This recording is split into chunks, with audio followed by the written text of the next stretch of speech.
Logo போட்டாச்சு தானேல, அதை one பண்ணியிருக்கேன்னு பாரு.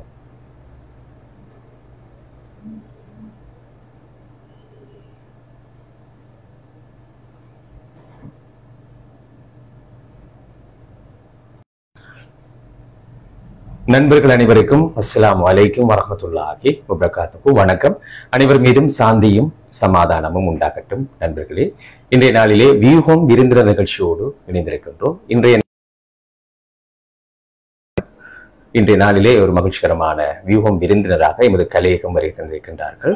குறிப்பாக திகாமடுல மாவட்ட பாராளுமன்ற உறுப்பினர், அதுபோல இலங்கை ஜனநாயக சோசியலிச குடியரசின் அரசியலமைப்பு பேரவையின் உறுப்பினர்.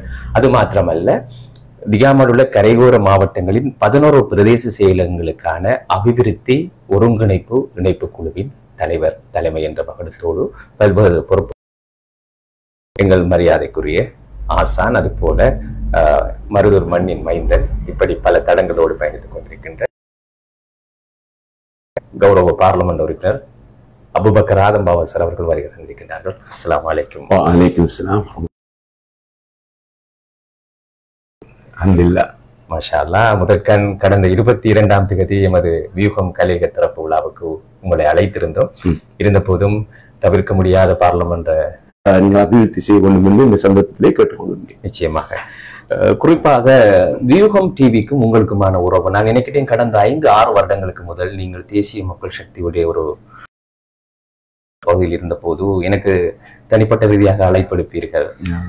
அப்போதெல்லாம் ஒரு மிகவும் என்னோடு பேசுகின்ற போது எங்களுடைய நான் நிறைய நிகழ்ச்சிகளுக்கு வந்திருக்கின்றேன். அந்த தொடர்பு வியூகம் மீதான அபிமானம் உங்களுக்கு முதல் எப்படி ஏற்பட்டது? நிச்சயமாக நான் உங்களை பாடசாலை காலத்திலும் உங்களை நான் அவதானித்திருக்கின்றேன்.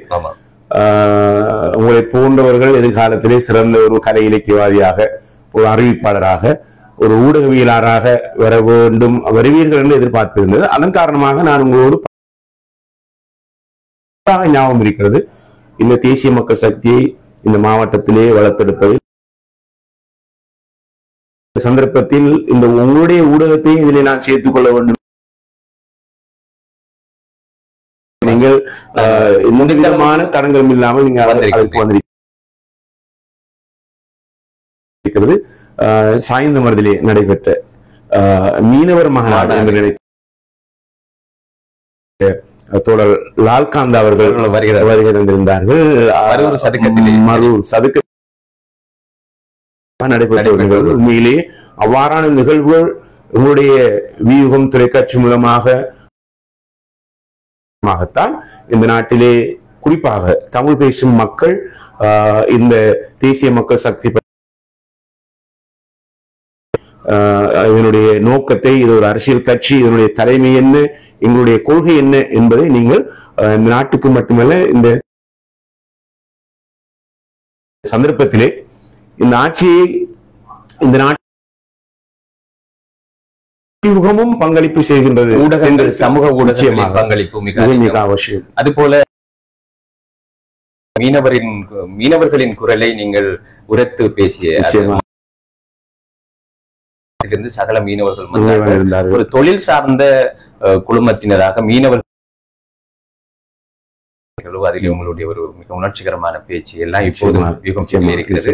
அதற்கு முற்பட்ட காலங்களிலே அப்போதைய ஆசிரியர் சங்கத்தின் செயலாளர் மஹிந்த ஜெயசிங் அவர்களும் எமது கலையகம் வருகிறார். அவரோடு இப்போது இருக்கின்ற பிரதி அமைச்சர் எங்களுடைய பிரதீப் அவர்களும் அப்போதெல்லாம் உங்களுடைய நான் நினைக்கிறேன் அடுத்தடுத்து நான் உங்களை நான் அழைத்திருந்தேன். நிச்சயமா அவற்றையெல்லாம் நீங்கள் மனமுமர்ந்து நினைக்கின்றேன். பாவா ரோயிலே மாநாட்டிலே அங்கு ஒரு ஆசிரியர் மாநாடு நடைபெற்றது. அந்த மாநாட்டிலே எங்களுடைய பிரதீப் அவர்கள் கலந்து கொண்டார்கள். அவர் கொண்டு லேபர் மினிஸ்டர் என்று சொல்லப்படக்கூடிய இலங்கை ஆசிரியர் சேவை சங்கத்தினுடைய செயலாளர் மஹிந்த ஜெயசிங் அவர்கள் கலந்து கொண்டிருந்தார்கள். காரணம், அந்த நிகழ்வை நாங்கள் அம்பாறை மாவட்டத்தில் இருக்கின்ற பெரும்பாலான ஆசிரியர்கள் ஏற்பாடு செய்திருந்தோம். அந்த நிகழ்விலே நான் நினைக்கின்றேன் நீங்கள் என்னை பேட்டி கண்டீர்கள். நிச்சயமா. எனக்கு நல்லா ஞாபகம் இருக்கின்றது. அது போன்று அந்த மீனவர் மாநாட்டிலும் கூட நீங்கள் என்னை பேட்டி கண்டீர்கள். நான் நினைக்கின்றேன் அந்த பேட்டி ஒரு சமூகத்துக்கு வழங்குகின்ற ஒரு முதலாவது பேட்டியாக இருக்கும் என்று நான் நினைக்கின்றேன். அதிலே நிச்சயமாக நான் பல மீனவர் சார்ந்த விடயங்களை எடுத்து கூறியிருந்தேன். 1000 பேர் பார்வையிட்டார். நான் நினைக்கின்றேன் நீங்கள் ஒரு முறை சந்தித்த போது அந்த நிகழ்வை இல்லம் வந்து இன்னும் ஒரு பேட்டியை நீங்கள் எடுத்திருந்தீர்கள். நிச்சயமாக ஜனாதிபதி தேர்தலுக்கு பின்னர் நிறைய விடயங்களிலே நீங்கள் எந்த விதமான எதிர்பார்ப்பும் இல்லாமல் என்னோடு பயணித்திருக்கின்றீர்கள். அதற்கான உங்களுக்கு நல்ல எதிர்காலம் அமைய வேண்டும் என்று நான் ஒரு நல்ல மனோநிலையிலிருந்து நான் உங்களுக்காக நான் துவா செய்கிறேன். நிச்சயமாக கௌரவ பார்லமெண்ட் உறுப்பினர் அவர்களே, உங்களை பற்றி ஒரு அறிமுகம் தேவையில்லை. ஆசான் என்ற அடிப்படையிலே ஒரு பாரிய மாணவர்கள் மத்தியிலே ஒரு பௌதிகவியல் ஆசான் என்ற அடிப்படையிலே மாணவர்கள் மத்தியிலும் கல்வி புலத்திலும் நீங்கள் ஒரு பிரபலமான ஒருவர். இந்த அரசியல் முகம் அபுபக்கர் ஆதம்பாவா அவர்களின் அரசியல் முகம், அரசியல் அறிமுகம், அரசியல் பிரவேசம் எப்படி ஆரம்பமானது? மிகவும் அழகான கேள்வி. நான் முதலில் எதிர்பார்ப்பது என்னை போன்று பலர் உருவாக வேண்டும் என்று. நிச்சயமா. நான் சிறுவனாக இருக்கும்போது இந்த நாட்டிலே ஒரு பல்லினத்துவமான நாடு என்பதை நான் உணர்ந்திருந்தேன். ஆங்காங்கே நான் சில பிளவுகளை பார்த்திருக்கின்றேன். அதனால் இந்த நாட்டு மக்களை ஒன்றிணைத்து பயணிக்க வேண்டும், இந்த நாட்டிலே ஒரு நல்லிணக்கம் வர வேண்டும் என்பதை நான் என்னுடைய எல்லோரும் சொல்வார்கள் ஒரு வைத்தியராக வர வேண்டும், நான் ஒரு பொறியியலாளராக வர வேண்டும் என்று அப்பொழுது வகுப்பறைகளிலே கேட்கின்ற போது நான் சிந்தித்து இதை சொல்வது ஒரு அரசியல்வாதியாக வர வேண்டும் என்று சொல்வதற்கு நான் மனதிலே எண்ணியிருந்தாலும் நான் ஒரு வைத்தியராக வர வேண்டும் என்று நான் சொல்லியிருந்தேன். அதைத் தொடர்ந்து நான் உயிரியல் பிரிவிலே கல்முனை ஜாயிரா கல்லூரியிலே கல்வி கற்று என்னை உருவாக்கிய பாடசாலை மன வலிமையும் தைரியத்தையும் உடல் வலிமையையும் தந்த அந்த தாய் பாடசாலை, அதை நான் மறந்துவிட முடியாது. அந்த பாடசாலையிலே நான் கல்வி கற்ற போது பல நிகழ்வுகளிலே நான் கண்டு பார்த்திருக்கின்றேன். அந்த பாடசாலையை குறிப்பாக அந்த பாடசாலையில நான் ஒரு ஆசிரியராக உயிரியல் ஆசிரியராக நான் சுமார் 17 ஆண்டுகள் கடமையாக இருக்கின்றேன். அங்கு எனக்கு பாரிய களம் கிடைத்தது. மாணவர் மத்தியிலே உரையாற்றுவது, பேச பழகுவது, நான் கட்டாயம் சொல்லியாக வேண்டும். எனக்கு பேச பழகியது, மற்றவர்கள் சந்திப்பது, உறவாடுவது, விவாதிப்பது, அரசியல் பற்றி பேசுவது போன்ற விடயங்களிலே நான் அப்போது ஓய்வு நேரங்களில் நான் நிறைய முயற்சிகள் செய்திருக்கின்றேன். அதனை தொடர்ந்து நான் பல்கலைக்கழகத்தில் இருக்கின்ற போது ஸ்ரீ ஜாபத்திரபுர பல்கலைக்கழகம், உண்மையில் நான் தெரிவு செய்யப்பட்டது கிழக்கு பல்கலைக்கழகம். அப்போதிருந்த அதாவது பயங்கரவாத பிரச்சனை என்று சொல்வார்கள். நிச்சயமா அதன் பிரச்சனை காரணமாக முஸ்லிம்கள் கிழக்கு பல்கலைக்கழகத்துக்கு போக முடியாது என்பதன் காரணமாக நாங்கள் ஒரு நிகழ்விலே நாங்கள் பேசியிருந்தோம். இப்படி பயணிக்கின்ற போது நான் பல்கலைக்கழகத்திலிருந்து வெளியே 2005ஆம் ஆண்டு ஆகஸ்ட் மாதம் 15ஆம் தேதி சரி நான் என்னுடைய தொழிலை கொண்டு செல்வதிலே பட்டம் பெற்று அதுவும் விஞ்ஞான பட்டதாரியாக வந்த போது இந்த நாட்டிலே அப்போது இருந்த ஜனாதிபதி அவர்கள் ஒரு பட்டதாரிகளுக்கு நியமனம் வழங்க முடியாது, 3 வருடங்களுக்கு சொல்லியிருந்தார்கள். நான் யோசித்தேன், இவ்வளவு கஷ்டப்பட்டு படித்து இப்படி படித்தவங்களுக்கு ஏன் ஒரு அரசு நியமனம்? நான் தனியார் அதாவது டியூஷன் கல்வியிலே நான் அப்போது இருந்தே நான் பட்டம் பெற்ற பிற்பாடு கல்முனை ஜாயிரா கல்லூரியிலே அதாவது உயிரியல் பாடம் அப்போது ஜூவாலஜி என்று சொல்லுகின்ற அதுபோன்று அந்த பாடங்களை கற்பிப்பது மட்டுமல்ல இந்த மாவட்டத்திலே இந்த பற்றாக்குறை ஆசிரியர். அப்போது நான் பாடசாலையில் இருக்கின்ற போது கல்முனை மஹமூத் மாநில கல்வி ஆசிரியர் இல்லை, ஜைரா கல்வி விலங்கியல் பாடத்துக்கு தட்டுப்பாடு, அதுபோன்று தாவரவியல் பாடத்துக்கு தட்டுப்பாடு. நான் இருந்தபோது பல விளையாட்டு போட்டிகளிலே பங்கு கொண்டு என்னை நிறைய பேருக்கு தெரியும். நான் பயணித்து மாவட்ட விளையாட்டு போட்டி தேசிய மட்டத்தில் இப்போது வரைக்கும் ஞாபகம் இருக்கிறது சுகதாச விளையாட்டரங்கிலே முதலாவது நடைபெற்ற தேசிய விளையாட்டு விழாவிலே நான் 4x400 மீட்டர் 5 ஓட்டத்திலே பங்கு கொண்டிருக்கின்றேன். 800 மீட்டர் ஓட்டத்திலே நான் பங்கு கொண்டிருக்கின்றேன். என்னுடைய அதிபராக இருந்த MC ஆதம்பாவசர் அவர்கள் நான் உயிர் பாடம் விஞ்ஞான கூடாது என்று அதை அறிந்த எங்களுடைய MC ஆதம்பாவசர் ஒரு குழுவினர் வீட்டுக்கு வந்தார்கள். நீங்கள் நிச்சயமாக பாடசாலைக்கு உதவ வேண்டும் என்று என்னை அழைத்ததன் காரணமாக மனம் அதாவது நிச்சயமா ஒரு அதிபர் நம்முடைய வீட்டுக்கு வந்து கேட்கின்றார் என்போது நான் கட்டாயமாக இந்த விளையாட்டுத் துறையில் ஈடுபட வேண்டும் என்பதற்காக நான் இன்னைக்கு நன்றாக ஞாபகம் இருக்கிறது. என்னுடைய மிக நான் இப்போது நேசிக்கின்ற ஒரு அலியார் லெப்டினன்ட் அலியார் சார், எனக்கு இப்போ அவர்தான் என்னை மர்ஹூம் மரணித்து விட்டார்கள். அவர்கள் தான் கொழும்புக்கு அழைத்து சென்றார்கள் தேசிய விளையாட்டு போட்டியிலே பங்கு கொள்வதற்காக. என்னோடு பயணித்த நண்பர்கள் நிறைய பேர் இருக்கிறார்கள். அதிலே ஜிப்ரி இருக்கிறார்கள், சைதமரத்தை சேர்ந்த ஜாபிர் இருக்கிறார்கள். அதுபோன்று எங்களுடைய பவுமுடின் சாருடைய தம்பி பவுமுடின் இருக்கிறார்கள். அதுபோன்று எங்களுடைய குண்டுவெடிப்பிலே மரணித்த ஜின்னா அவர்கள் இருந்தார்கள். இப்படி நாங்கள் மிக கடினமான ஒரு டீம் இருந்தோம். 400 மீட்டர் அஞ்சல் ஓட்ட போட்டி என்றால் அன்றும் பேசப்படும்.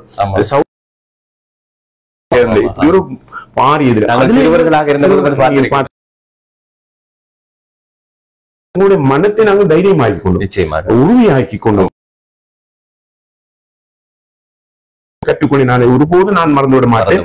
அந்த மண்ணை நான் பல தடவைகள் யாருக்கு தெரியாமல் முத்தமிட்டும் இருக்கிறேன். என்னை உருவாக்கிய பாடசாலை என்று அந்த அடிப்படையிலே அவ்வாறு பயணிக்கின்ற போதுதான் நான் ஒரு ஆசிரியர் இந்த நாட்டில் நடத்தியிருந்தேன். அதாவது இன்னைக்கு தேசிய மக்கள் சக்தி அப்போது இருந்த மக்கள் விடுதலை முன்னணியில் இருந்த சில எங்களுடைய பல்கலைக்கழகத்தில் இருந்த பட்டதாரிகள் என்னிடத்திலே பேசினார்கள், நாம் தொழில் இல்லாமல் இருக்கின்றோம் என்று. அதுபோன்று அம்பாறை மாவட்டம் மட்டக்களப்பு மாவட்டத்தில் இருக்கின்ற அந்த 1995ஆம் ஆண்டு எல்லா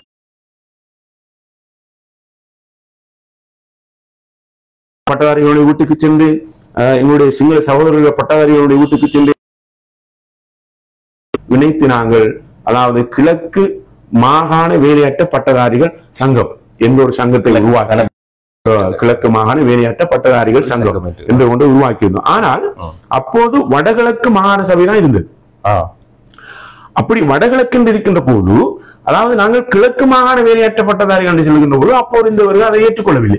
நீங்கள் எப்படி கிழக்கு மாகாண வேலையற்ற பட்டதாரி சங்கம் என்று நீங்கள் இணைந்த வடகிழக்கு இருக்கும் போது பாருங்கள் என்னுடைய அந்த எண்ணக்கரு அவ்வாறு இருந்தது. ஆகவே தொடர்ச்சியாக நாங்கள் பல நெருக்குதல்கள் செய்தாலும் நீங்கள் இப்படி இந்த கிழக்கு மாகாண வேலையற்ற பட்டதாரிகள் என்று சொன்னால் நீங்கள் நியமனம் பெற்றுக் கொள்ள முடியாது. நிறைய ஊடகவியலாளர்கள் எங்களுடைய தமிழ் சகோதரர்கள் சிங்கள சகோதரர்கள் குறிப்பாக சகாதேவராஜா கார்தியை சேர்ந்த ஒருவர், சலீம் நானா அவர்கள் இன்று நோய்வாய்ப்பட்டிருக்கிறார். அடிக்கடி நான் அவரை சேர்ந்து இப்போது அவரை நான் பார்க்காமல் என்னால் இருக்க முடியாது. அந்த 2 ஊடகவியலாளர்கள் தான் அன்று நாங்கள் உண்ணாவிரத போராட்டத்தை நாங்கள் நடத்தி நாங்கள் இந்த நாட்டிலே அவர்கள் கொள்கை ரீதியாக பெற்று அந்த கொள்கையை நாங்கள் இல்லாமல் ஆக்க செய்து சுமார் 1500 விஞ்ஞான பட்டதாரிகள் விமானத்தின் மூலம் அழைத்து சென்றார்கள். பேசினோம், யாருக்குமே தெரியாது இந்த விடயங்கள். அதுபோன்று எங்களுடைய கிழக்கு மாகாண வேலையாற்ற பட்டதாரிகளை தலைமை தாங்கிய மற்ற செயலாளர் பொருளாளர்களை அப்போது இந்த LTT இயக்கம் எங்களை கொலைப்பட்டியலில் சேர்த்தது. நாங்கள் திருகோணாமலைக்கு பேச்சுவார்த்தைக்காக செல்வது திருகோணாமலையினூடாக அல்ல. எங்களுடைய தமிழ் சகோதரர்களையும் அவருடைய பெயர்களை நான் இப்போதும் சொல்ல முடியும், சிங்கள சகோதரர்களையும் நான் தலைவர் என்ற அடிப்படையிலே வாகனத்தில் ஏற்றுக்கொண்டு நாங்கள் புலனறுவை சென்று கந்தலாய் சென்று திருவண்ணாமலை சென்று வருவோம். வாகரையால் செல்ல முடியாது. அந்த அளவுக்கு அந்த அந்த அப்போதிருந்த நிலைமை இருந்தது. நாங்கள் எங்களை தாக்குவதற்கு அப்போது பல ஆசிரியர்களை உருவாக்கி இருந்தோம். அந்த இதுவரையும் நான் போராடி கொண்டுதான் இருக்கின்றேன். அது எனக்கு இறைவன் தந்த ஒரு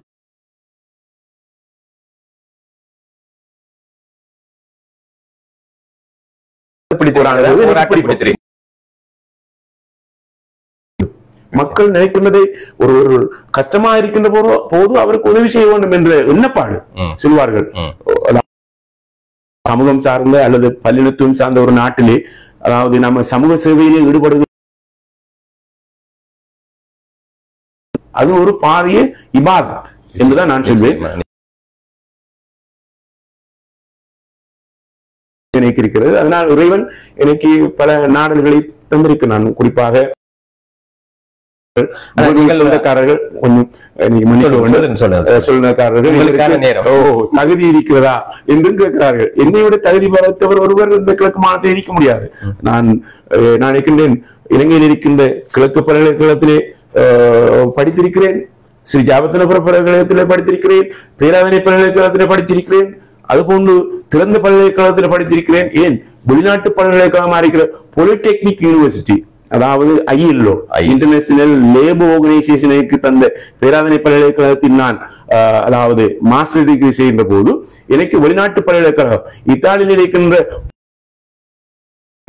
அந்த பல்கலைக்கழகத்திலே நான் என்னுடைய மக்களுக்காக நாங்கள் செய்த சேவை, அதன் மூலமாக மக்கள் ஊழல் மோசடி இல்லாத ஒரு நாட்டை கட்டியிருப்ப வேண்டும்,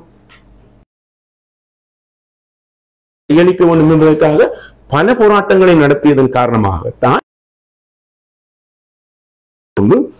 நான் ஒரு தேசிய பட்டியல் பார்லமெண்ட் உறுப்பினர். அதையும் அதாவது நான் பல சொன்னது போல கல்விமான்களை, புத்திஜீவிகளை சின்னம் அரசியல் இருக்க வேண்டும் என்பதற்காக அவர்களை நாங்கள் பார்க்கின்றோம். அமைச்சரவையில் இருக்கின்ற கிட்டத்தட்ட 17 பார்லமெண்ட் உறுப்பினர்கள் சொல்வது போன்று புத்திஜீவிகளை உள்வாங்குவதற்காக அவர்கள் குறைவாக இருக்கின்றபடியினால் அவர்களை புத்திஜீவிகளின் அடிப்படையிலே நான் நினைக்கிறேன் அவர் தேர்தலை போட்டி போட்டு வந்தாரா என்று நான் நினைக்கவில்லை. அவர் தேசிய பட்டியல் மூலமாகத்தான் வந்தார். பலர் பார்லமெண்டத்திலே அவர்கள் தேசிய பட்டியல் மூலமாக வந்தவர். என்னையும் அண்மையிலே என்னுடைய பிரதேசங்களுக்கு வந்து இந்த நாட்டினுடைய அதிமை என்று சொல்கின்றவரை நாங்கள் என்னுடைய கட்சியுடைய சில விடயங்களை பார்லமெண்டத்துக்குள்ளே எடுத்துக் கொண்டிருக்கின்றோம் என்று அப்போது அவர்கள் பல இடங்களில் சென்று பார்லமென்றம் உட்பட அவர்களும் அவர்கள் நியமித்தார்கள். அவர்கள் கவனித்திருக்கிறார்கள். பல பார்லமெண்ட் குழுக்களிலே நான் கடமையாற்றிக் கொண்டு இது இந்த சாய்ந்த மருது மண்ணுக்கும் இந்த கிழக்குமான மாற்று தமிழ் பேசுகின்ற இனம் நாட்டு மக்களுக்கு நான் ஒரு சிறந்த உதாரணம்.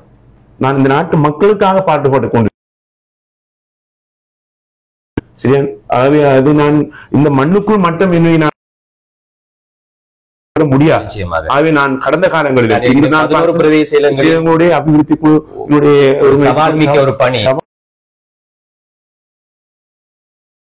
நடப்பது போல இருக்கிறது. அவர் தந்த பொறுப்பை ஒரு பிரதேச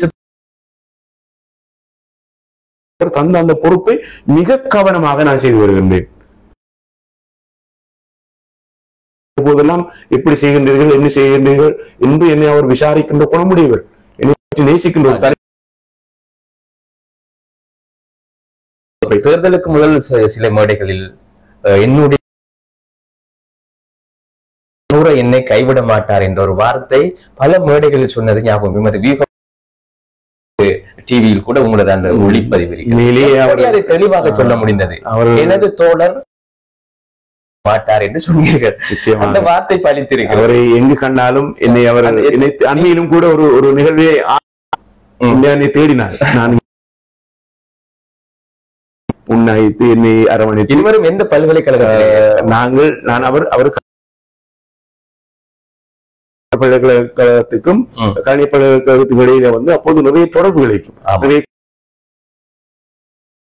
நாங்கள் கலந்து கொண்ட சந்தர்ப்பங்கள் நிறைய இருக்கின்றன. இருந்தாலும் என்னுடைய ஆசிரியர் பணியின் போது என்னுடைய அதாவது இலங்கை ஆசிரியர் சேவையிலே நான் நீடிக்கின்ற போது அதனூடாக புதுப்பித்துக் கொண்டேன். என் மீது நம்பிக்கை பிறந்தது. உண்மையிலே இந்த நாட்டுக்காக உழைக்கும் ஒருவராக நான் ஒரு என்னுடைய மனம் உணர்ந்து நான் அதை வெளிப்படுத்தி இருந்தேன் அவர்களுக்கு என்ற ஒரு நல்லிணக்கம் அங்கே இருந்தது. அதாவது தோழர் அனுரா அவர்களை, நாட்டினுடைய ஜனாதிபதி அவர்களை நான் வந்திருக்கின்றேன். அப்போதெல்லாம் அவர் நெருங்கி என்னோடு பழகுவார். அடிக்கடி விசாரித்து நீங்கள் நடாத்திய கூட்டம் மருதூர் சதுக்கத்திலே கிழக்கிலே ஒரு எழுச்சி ஏற்படுத்தி சாய்ந்த மருது கூட்டம் அந்த கூட்டத்தை முன்னிறுத்தி அவர் தெற்கிலே போய் பேசினார்.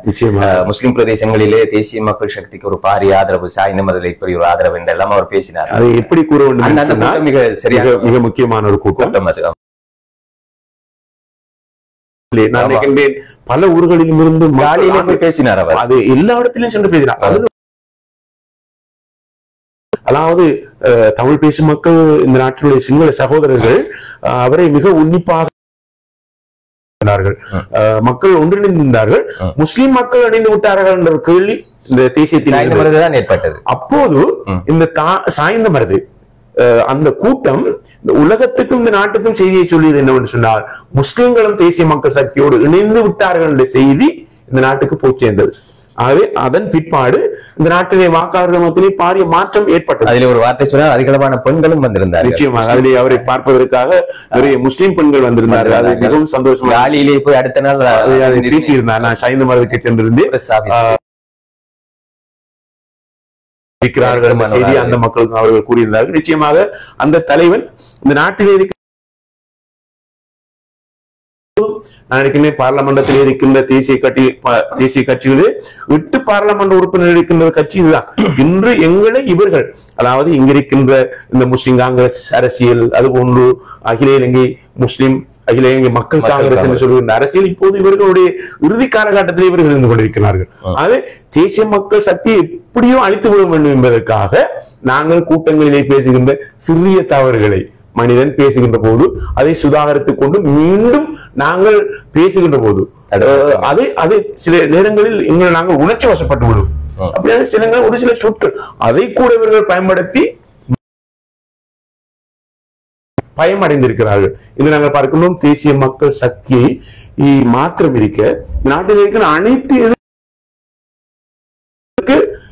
தேசிய மக்கள் சக்தியை வீழ்ச்சியடை செய்துவிடும் என்பதற்காக அவர்களுடைய கொள்கைகள் எல்லாம் மறந்து இப்போது அவர்கள் ஒன்றாக பயணிக்கிறார். நாட்டிலே ஊழல் செய்தவர்கள் கைது செய்யப்படுகிறார்கள். மக்கள் எதிர்பார்த்தபடி அவர் அந்த திடீரென்று டக்குன்னு அவர்களுக்கு புனையும் கிடைக்கிறது. நிச்சயமாக அது நாங்கள் அவர்களுக்குரிய தண்டனையை கொடுப்பது நீதித்துறை. ஆமா, அவர்கள் செய்வார்கள். மோசடி செய்தவர்கள், இந்த நாட்டினுடைய சொத்துக்களை, பணத்தை சூறையாடியவர்கள் தண்டிக்கப்பட வேண்டும். நிச்சயமாக அவர்கள் தண்டிக்கப்பட. அவர்கள் வெளியே வருகின்ற போது சொல்வார்கள், தேசிய மக்கள் சக்தியினுடைய ஆட்சி இன்னும் 2 வருடத்துக்கு தான் இருக்கும், 1 மாதத்துக்கு தான் இருக்கும், 3 மாதத்துக்கு தான் நீடிக்கும் என்று சொல்வார்கள். ஒன்றும் நடைபெற என்று சொன்னார்கள். அரிசி இல்லை என்று சொன்னார்கள், தேங்காய் இல்லை என்று சொன்னார்கள், குரங்கு பத்தி பேசினார்கள், சம்பல் பத்தி பேசினார்கள். நான் இருக்கின்ற இந்த நாட்டிலே, இந்த நாட்டினுடைய ஜனாதிபதி அவர்கள் கூறியது போன்று எல்லா இனங்களும் ஒன்றாக சேர்ந்து வாழ வேண்டிய ஒரு நாட்டை கட்டியெழுப்ப வேண்டும் என்ற நிகழ்வு இப்போது நடைபெற்றுக் கொண்டிருக்கிற நாட்டிலே எல்லா இனத்தவர்களும் நிம்மதியாக வாழ்ந்து கொண்டிருக்கிறார்கள். அதை நீங்கள் அறிந்திருப்பீர்கள். காலையில் இல்லாவிட்டால் ஏதோ ஒரு செய்தி வரும், இந்த பிரதேசத்தில் ஒரு பிரதிஷ்டை நடந்திருக்கிறது, சந்தோஷமாக நிம்மதியாக வாழக்கூடிய ஒரு சந்தர்ப்பம் ஏற்பட்டிருக்கிறது. இன்று எதிர்கட்சியில் இருக்கின்றவர்கள் நாங்கள் பார்க்கின்றோம், காலையில் வருவார்கள், எதையாவது ஒரு விஷயத்தை கொண்டு வருவார்கள், அவர்கள் கிட்டத்தட்ட நான் நினைக்கின்றேன். ஆகவே அந்த அளவுக்கு பலகீனம் அடைந்ததாக இந்த நாட்டினுடைய எதிர்கட்சிகள் காணப்படுகின்றன. அதிலே இந்த முஸ்லீம் எதிர்கட்சிகள் இங்கால சென்று சேர்வது நான் நினைக்கின்றேன். நீங்கள் அடிக்கடி அந்த கட்சிகளை இனவாத கட்சிகள் என்று சொல்கின்ற போது அவர்களுக்கு ஒரு கோபம் இருக்கிறது. நிச்சயமாக ஏன் நீங்கள் இனவாத கட்சிகள்? நிச்சயமாக அவர்கள் அதற்கு நீங்கள் பதில் சொல்ல வேண்டும். நிச்சயமாக அவர்கள் இனவாதிகள். மக்களை பற்றி பேசுகிறார்கள். முஸ்லீம் என்றுதான் அவர்கள் பேசுகிறார்கள். அவர்கள் இதுவரை எதையும் சாதித்ததாக நான் பார்க்கவில்லை. நாங்கள் தமிழ் பேசுகின்ற பிரதேசங்களில் இருக்கின்ற தமிழ் கட்சிகளும் கூட, முஸ்லிம் கட்சிகள் என்று சொல்லப்படுகின்ற இனவாத கட்சிகளும் கூட இதிலே பிரதேசவாதத்தை உருவாக்கி இருக்கிறார்கள். குறிப்பாக இந்த பிரதேசவாதம் காரணமாகத்தான் இந்த மக்களை நாங்கள் ஒன்றிணைக்க முடியாமல் இருக்கிறது. நாங்கள் பல மாறி இருக்கிறது என்று கூட செல்லலாம். இவர்கள் பொய் கூறுவது, உதாரணமாக நாங்கள் மீண்டும் சொல்ல வேண்டும், இவர்கள் எங்களுடைய முஸ்லிம் தலைமைகள் இந்த முஸ்லிம்களை ஏமாத்தி இருக்கிறார்கள். கல்முனையை அவர்கள் துபாயாக்கும் சொன்னார்கள், செய்திருக்கிறார்கள். ஏமாற்றம் இல்லையா? பொத்தியூருக்கு சென்று கடல் நீரை நான் சுத்தமாக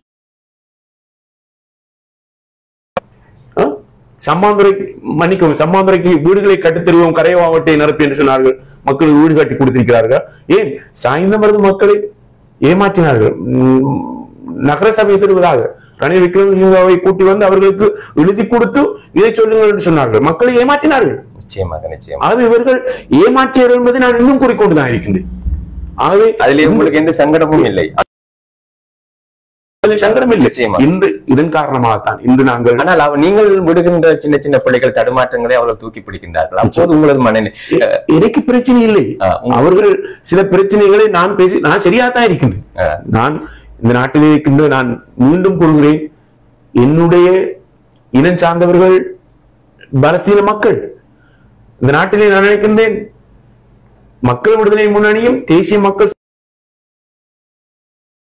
இனத்துக்காக கூடிய குரல் கொடுத்தவர்களாக நாங்கள் இருக்கின்றோம்.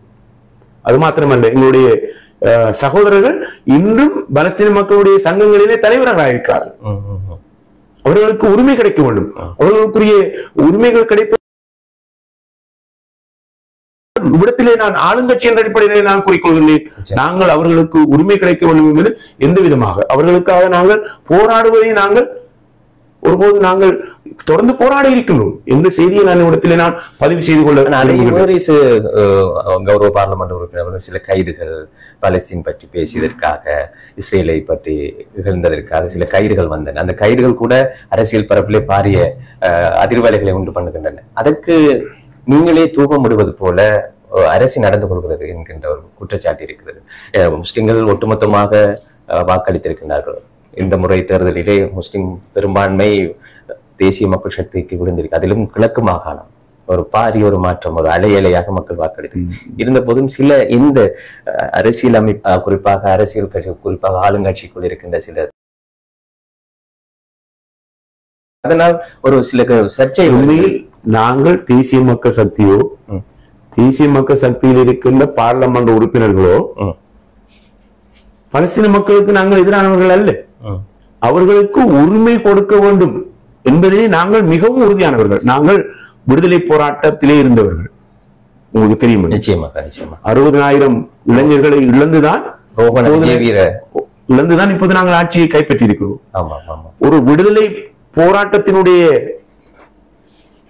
அந்த வடு, அதனுடைய காத்திரம், அதோட காரம், ரணங்கள் எங்களுக்கு விளங்கும்.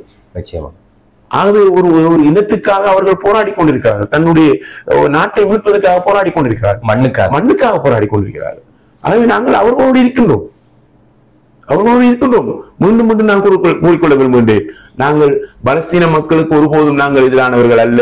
இன்றும் நாங்கள் உறுதியாக சொல்ல முடியவில்லை என்று நிச்சயமாக நான் சொல்கிறேன் என்று நீங்க சொல்றேன். நான் சொல்கின்றேன், நாங்கள் இந்த அரசாங்கமோ, இந்த நாட்டில் இருக்கின்ற அமைச்சரவையோ, நாங்களோ பார்லமெண்ட் உறுப்பினர்களோ பலஸ்தீன மக்களை நேசிக்கின்றவர்கள்.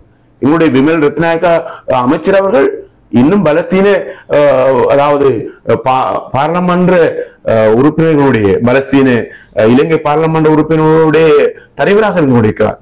இந்த நாட்டிலே நாங்கள் பார்க்கின்றோம், ஆட்சிக்கு வருவதற்கு முன்பும் கூட நாங்கள் இந்த பலஸ்தீன மக்களுக்காக நாங்கள் பல தடவைகள் குரல் கொடுத்து இருக்கின்றோம் என்பதை நான் இந்த சந்தர்ப்பத்திலே நான் பதிவு செய்து கொள்ள முடியாது. குறிப்பாக நீங்கள் இன்னும் ஒரு கேள்வியை கேட்டீர்கள், அதாவது சில கைதுகள். நாங்கள் கிழக்கு மாகாணத்திலே, குறிப்பாக அம்பாறை மாவட்டத்திலே எங்களுடைய வாக்கு வங்கி கடந்த உள்ளூராட்சி மன்ற தேர்தலிலே குறைந்ததாக சரிவடைந்ததாக சொல்கிறார்கள். ஆனால் இவ்விடத்திலே நான் கூற வேண்டும், நாங்கள் கடந்த கால அரசியலை நாங்கள் உள்ளூராட்சி மன்ற தேர்தலை பார்க்கின்ற போது உள்ளூராட்சி மன்ற உறுப்பினர்கள் ஒரு சிலர் தான் இருந்தார்கள். ஆனால் அண்மையில் நடைபெற்ற உள்ளூராட்சி மன்ற தேர்தலில் நாங்கள் அம்பாறை மாவட்டத்திலே 5 சபைகளை கைப்பற்றி இருக்கின்றோம். 114 சிங்கள தமிழ் பேசுகின்ற உறுப்பினர்களை நாங்கள் பெற்றிருக்கின்றோம். பாரிய வெற்றி. அது மாத்திரமல்ல, அம்பாறை மாவட்டத்தில் நாங்கள் 29 உறுப்பினர்களை பெற்றிருக்கிறோம். ஒரே ஒரு ஆள் இருந்தார், பொத்துவில் ஆதம் சலீம் இருந்தார். 29 உறுப்பினராக இப்போது மாறி மாற்றம் பெற்றிருக்கிறார். அகில இலங்கை மக்கள் காங்கிரசுக்கு 14 உறுப்பினர்கள் தான் இருக்கிறார்கள். அதுபோன்று ஸ்ரீலங்கா முஸ்லிம் காங்கிரசுக்கு நான் நினைக்கின்றேன் 34 உறுப்பினர்கள் இருக்கிறார்கள். ஆகவே அவர்களுக்கும் எங்களுக்கும் இடையிலான வேறுபாடு நான் நினைக்கின்றேன் 4 உறுப்பினர்களாக தான் இருக்க வேண்டும். ஆகவே இது ஒரு பாரிய வெற்றியாக நாங்கள் பார்க்கணும். குறிப்பாக நாங்கள் சொல்ல போனால் அட்டாளச்சினை பிரதேச சபையை நாங்கள் எடுத்துக்கொண்டால் எம்பிபிக்கு 3 உறுப்பினர்கள் இருக்கிறார்கள். ஸ்ரீலங்கா முஸ்லிம் காங்கிரசுக்கு 8 உறுப்பினர்கள் இருக்கிறார்கள். பிரச்சனை இல்லை. அது மாத்திரமல்ல அக்கரைப்பத்து முனிசிபல் கவுன்சிலே எங்களுடைய தேசிய மக்கள் சக்தி 4 உறுப்பினர்கள் இருக்கிறார்கள். எஸ்என்எம்சிக்கு 3 உறுப்பினர்கள் இருக்கிறார். நாங்கள் 1 உறுப்பினர் மேலதிகமாக இருக்கின்றோம். இது வெற்றி அல்லவா? ஒருவரும். அது மாத்திரமல்ல அக்கரைப்பட்டு பிரதேச சபையில 1 உறுப்பினர் இருக்கிறார். முஸ்லிம் காங்கிரஸ் கொண்டுதான் இருக்கிறது. அது மாத்திரமல்ல ஆலையாடி வேம்பிலே 7 உறுப்பினர் இருக்கிறார்கள். இலங்கை தமிழரசு கட்சிக்கு 1 உறுப்பினர் இருக்கிறார்கள். நாங்கள் பாரிய வெற்றி 7 உறுப்பினர்களை நாங்கள் பெற்றிருக்கிறோம். நினைத்தால் நாங்கள் ஆட்சி அமைத்திருக்கலாம். ஆனால் தமிழ் மக்களுடைய எண்ணங்கள் நிறைவேறும் என்பதற்காக அவர்கள் அழைத்தார்கள். தமிழ் மக்களுடைய எண்ணங்கள் நிறைவேறும் என்பதுதான் அவர்கள் தவிர்த்து கொண்டோம். இறக்காம 3 உறுப்பினர்கள் இருக்கிறார்கள். எஸ்என்எம்சிக்கு 4 உறுப்பினர்கள் இருக்கிறார்கள். அதுபோன்று என்னுடைய காரதீவிலே 3 உறுப்பினர்கள் இருக்கிறார்கள். தேசிய மக்கள் சக்திக்கு 3 உறுப்பினர்கள் இருக்கிறார்கள். அது மாதிரி தமிழரசு கட்சிக்கு 3, எஸ்என்எம்சிக்கு 2 உறுப்பினர்கள். அவர்களை விட நீங்கள் நாங்கள் 1 அதிகமாக இருக்கிறோம். எங்களுக்கு அது வெற்றி அல்லவா? அது மாத்திரமல்ல அதாவது நாவிதம் வழியிலே 1 உறுப்பினர் இருக்கிறார். ஸ்ரீலங்கா முஸ்லிம் காங்கிரஸ் 1 உறுப்பினர் தான் இருக்கிறார். அதுபோல நிந்துவில 2 உறுப்பினர்கள், ஸ்ரீலங்கா முஸ்லிம் காங்கிரஸுக்கு 4 உறுப்பினர்கள், பொத்துவில 2 உறுப்பினர்கள், ஸ்ரீலங்கா முஸ்லிம் காங்கிரஸ் 5, அதுபோல சம்மாந்துறையில 2, முஸ்லிம் காங்கிரஸுக்கு 5. எங்களுக்கு பாரிய வெற்றி. 23 ஆசனங்களை நாங்கள் பெற்றிருக்கிறோம். அகில இந்திய மக்கள் காங்கிரஸ் 16 ஆசனங்களை பெற்றிருக்கிறது. ஸ்ரீலங்கா முஸ்லிம் காங்கிரஸ் 33 ஆசனங்களை பெற்றிருக்கிறது. ஆகவே இது எங்களுடைய வெற்றி. உங்களுக்கு தெரிய வேண்டும், இது குடும்ப தேர்தல். நான் நினைக்கின்றேன் 2000 போட்டியாளர்கள் இந்த தேர்தலிலே போட்டியிட்டார்கள். ஆகவே இது வட்டார அடிப்படையில் குடும்ப தேர்தலாக அமைந்தது. அப்போது எங்களுக்கு தெரியும் அந்த பிடி என்று சொல்லப்பட்ட ருஸ்தியினுடைய கைது சம்பந்தமாக இவர்கள் இனவாதத்தை அவர்கள் போட்டியதன் காரணமாக மக்கள் சற்று தடுமாற்றம் மக்கள் மத்தியிலே ஏற்பட்டது. அது மாத்திரமல்ல, அவர்கள் பணம் கொடுத்தார்கள். நாங்கள் பார்த்தோம் எங்களுடைய முஸ்லிம் தலைவர்கள் பல ரூபாய்களை எங்களது பிரதேசங்களில் அவர்கள் பணம் வழங்கி அவர்கள் வாக்குகளை பெற்றார்கள் என்று நான் கூறவில்லை. என்னுடைய பொதுமக்கள் ஆங்காங்கே அப்போது சொன்னார்கள். ஆகவே இந்த நாட்டிலே அம்பாறை மாவட்டத்திலே நாங்கள் பாரிய வெற்றி பெற்றிருக்கிறோம் என்பது இது உங்களுக்கு புடம் போட்டு காட்டினாலும் கௌரவ பார்லமெண்ட் உறுப்பினர் அவர்கள் சொல்கிறார்கள், நீங்கள் வட்டாரங்களை அதிகமாக வெல்லவில்லையே, நீங்கள் பட்டியல் மூலமாகத்தானே வந்திருக்கிறீர்கள். பட்டியல் என்று சொல்வது மக்கள் வாக்களித்ததன் பிரகாரம் சதவீதத்தின் அடிப்படையில் ஒரு அறிவுபூர்வமான வாதம் இல்லை என்றாலும் அவர்கள் பாமர மக்களுக்கு அதனை கற்பிக்கிறார்கள். பட்டியலுடன் அதாவது தேர்தல் என்பது பட்டியல் என்றாலும் உண்டுதான், வாக்களிப்பு என்றாலும் மக்களுடைய வாக்களிப்பு மூலமாக நாங்கள் பட்டியலும் வாக்களிப்பு விகிதத்தின் அடிப்படையில் தான் பட்டியல் கிடைத்திருக்கிறார்கள். ஆகவே அதை நாங்கள் இதை வைத்துக் கொண்டு விஞ்ஞானபூர்வமாக இவர்களுடைய அப்ரோச், இவர்களுடைய அணுகுமுறை மிகவும் அரசியல் ரீதியாக அதனை நாங்கள் ஏற்றுக்கொள்ள முடியாது. அதேவேளை கௌரவ பார்லமெண்ட் உறுப்பினர் அவர்களே, மற்றொரு விடயம் சமகாலத்திலே பேசப்படுகிற விடயம், இஸ்ரேலியர்களின் அந்த பிரசன்னம் அருகம்பை உள்ளிட்ட பல இடங்களில் அவர்களுடைய சஃபாத் இல்லங்கள், அது போல இஸ்ரேலியர்களுக்கு ஃப்ரீ விசா, நான் நினைக்கிறேன் 40 நாடுகளுக்கு இலங்கை ஃப்ரீ விசாக்களை அதில் இஸ்ரேலுக்கு வழங்கியது பாரிய ஒரு அதிருப்தியை ஏற்படுத்தியிருக்கிறது. அது ஒரு பிரச்சனையை இல்லாத இது தொடர்பாக நீங்கள் தெளிவுபடுத்த வேண்டிய தேவை இருக்கிறது. இந்த அருகம்பையிலே ஒரு சில பதட்டங்கள் நான் நினைக்கின்றேன். சில சொல்கின்றார்கள் அருகம்பை பகுதியிலே காவலரங்கள் வைத்து அவர்கள் செக் பாயிண்ட் இருக்கிறதாம். அப்போ அவர்களுடைய பல வியாபார நிறுவனங்கள் எல்லாம் வந்து விட்டதான ஒரு கதையாடல் இருக்கிறது. இப்படியான இல்லங்கள் எங்களுடைய ஆட்சியிலே வந்ததல்ல. இது 2021ஆம் ஆண்டுக்கு முற்பட்ட காலத்தில் இப்படியான இல்லங்கள் இந்த நாட்டுக்கு வந்திருக்கிறது. இதை இந்த இனவாத அரசியல்கள் நாங்க தான் இதை கொண்டு வந்தோம் என்று இப்போது கதைக்கின்ற அளவுக்கு அதை அவர்கள் மாற்றியிருக்கிறார்கள். இந்த இல்லங்களுக்கும் பொத்துவிலே அருகம்பையில் இருக்கிறது. இது ஒரு பிரைவேட் இருக்கும் போதும் இருந்தது. முஸ்லிம் ஒருவர் தான் நிலம் வழங்கி இருக்கிறார். இப்படி நாட்டிலே பல இல்லங்கள் இருக்கின்றதாக நாங்கள் ஜனாதிபதியோடு பேசி இருக்கிறோம். நேற்றும் கூட மாவட்ட கூட்டத்திலே நாங்கள் பேசி இருக்கிறோம் சம்பந்தமாக. இதுக்கு நாங்கள் பொறுப்புதாரிகள் அல்ல, கொஞ்சம் சொல்லுங்க, பொறுப்புதாரிகள் அல்ல. ஆனால் இதை கொண்டு வந்தவர்களோடு எங்களுடைய முஸ்லிம் அரசியல்வாதிகளும் இருந்தவர் இந்த காலம்தான். திடீரென்று வரவில்லை. அவருடைய காலத்தில் இது எங்களுக்கு தெரியாது. நாங்கள் ஆட்சிக்கு வந்த போதுதான் இப்போதுதான் நாங்கள் அறிகின்றோம் இவ்வாறான இல்லங்கள் இருப்பதாகவும். ஆனால் நீங்கள் கூறியது போன்று 40 நாடுகளுக்கு ப்ரீ விசா. ஆனால் அவர்கள் மற்ற நாடுகளை பற்றி பேசவில்லை. அதில் இருக்கின்ற இஸ்ரேலை பற்றி அவர்கள் பேசுகிறார்கள், எங்களுக்கு தெரியும். அவர் எந்த நாட்டவராக இருந்தாலும் அவருக்கு ஒரு உரிமை இருக்கிறது. நாங்கள் அவர்களை எதிர்க்கிறோம். உண்மையாக முஸ்லிம்கள் அடிப்படையில் எங்களுக்கு பாரிய பிரச்சனை இருக்கிறவர்களோடு அது அரசாங்கத்துக்கும் தெரியும். அவர்கள் உல்லாச பயணத்துறை உங்களுக்கு தெரியுமா? இலங்கையுடைய வரலாற்றை நாங்கள் பார்க்கின்ற போது 13 லட்சம் உல்லாச பயணிகள் இலங்கைக்கு வந்திருக்கிறார்கள். இது வரலாறு. இதனால்தான் இலங்கையினுடைய திரைசேரியிலே இலங்கையினுடைய உல்லாச பயணத்துறை மூலமாக வருமானம் அதிகரித்திருக்கிறது. ஆகவே அவ்வாறு நாட்டுக்குள் வருகின்ற உல்லாச பயணிகள் அவர் எந்த நாட்டை சேர்ந்தவராக இருந்தாலும் அவருக்கு பாதுகாப்பு வழங்க வேண்டியது தேசிய பாதுகாப்பு என்ற அடிப்படையில் உல்லாச பயணிகளுக்கான பாதுகாப்பு வழங்க வேண்டியது நாட்டுடைய பொறுப்பு, கடமை. நிச்சயமாக அதை அவர்கள் செய்கிறார்கள். ஆனால் இதை இவர்கள் இந்த இனவாத கட்சியில் இருக்கின்றவர்கள் இந்த இல்லங்களுக்கு அரசாங்கம் பாதுகாப்பு வழங்குவதாக இவர்கள் கூறிக்கொண்டிருக்கிறார். உண்மையிலே நீங்க பார்க்க போனால் தேசிய பாதுகாப்பு என்பது நமக்கு முக்கியம். அப்படி வருகின்ற இஸ்ரேலர்களை நாங்கள் நாட்டுக்கு வர வேண்டாம் என்று கூற முடியாது. அப்படி வருகின்றவர்களை நாங்கள் எங்களுடைய சஹ்ரான் போன்ற குழுக்களை நாங்கள் பார்க்கின்றோம். இன்னும் அந்த வடு நீங்கவில்லை. என்னிடத்தில் அம்பாறை மாவட்டத்தில் இருக்கின்ற ஒரு தமிழ் சகோதரர் கேட்டால் சஹ்ரான் சாய்ந்து வருதுதானே என்று பாருங்கள். அப்போது அப்படி கேட்டால் கொழும்புல இருப்பவர் எப்படி கேட்பார்? விடியம் தெரியாதவர்கள் அருகில் இருப்பவர்கள் ஜஹ்ரான் வந்து உங்களோட ஊர் தானே. அப்படிதான் ஊடகங்கள் சம்பவத்தை நீங்கள் தெளிவுபடுத்த நான் நிறைய இடங்களிலே தெளிவுபடுத்த இந்த மண்ணின் மைந்தன் வடுக்களை நாங்கள் இதை தெளிவுபடுத்தும் சந்தர்ப்பம் வருகின்ற போது அந்த வடு நீங்காத போது நான் நினைக்கின்றேன் புத்துவிலே இந்த இல்லங்கள் இருப்பது சம்பந்தமாக ஏதோ ஒரு வகையிலே தாக்குதல் நடத்த இருப்பதாகவும் ஜனாதிபதி அவர்கள் புலனாய்வுத்துறை கூறிய காரணமா பாரிய பாதுகாப்பு நடவடிக்கைகள் மேற்கொள்ளப்பட்டது. அப்படி ஏதேனும் ஒரு இஸ்ரேலிய நபருக்கு ஒன்று ஏதேனும் நடந்து நாங்கள் துவா செய்ய வேண்டும். பாரிய இனப்பிரச்சனை இந்த நாட்டிலே வந்துவிடும். அதை இந்த இனவாதிகள் இந்த அரசியலுக்காக பயன்படுத்துகின்ற சந்தர்ப்பங்கள் இருக்கின்றது. ஆகவே நாங்கள் இதை மிக நுணுக்கமாக எதிர்காலத்திலே நாங்கள் அணுக வேண்டியிருக்கிறது. அதற்காக நாங்கள் ஜனாதிபதியோடு தனிப்பட்ட முறையிலும் நாங்கள் கதைத்திருக்கிறோம்.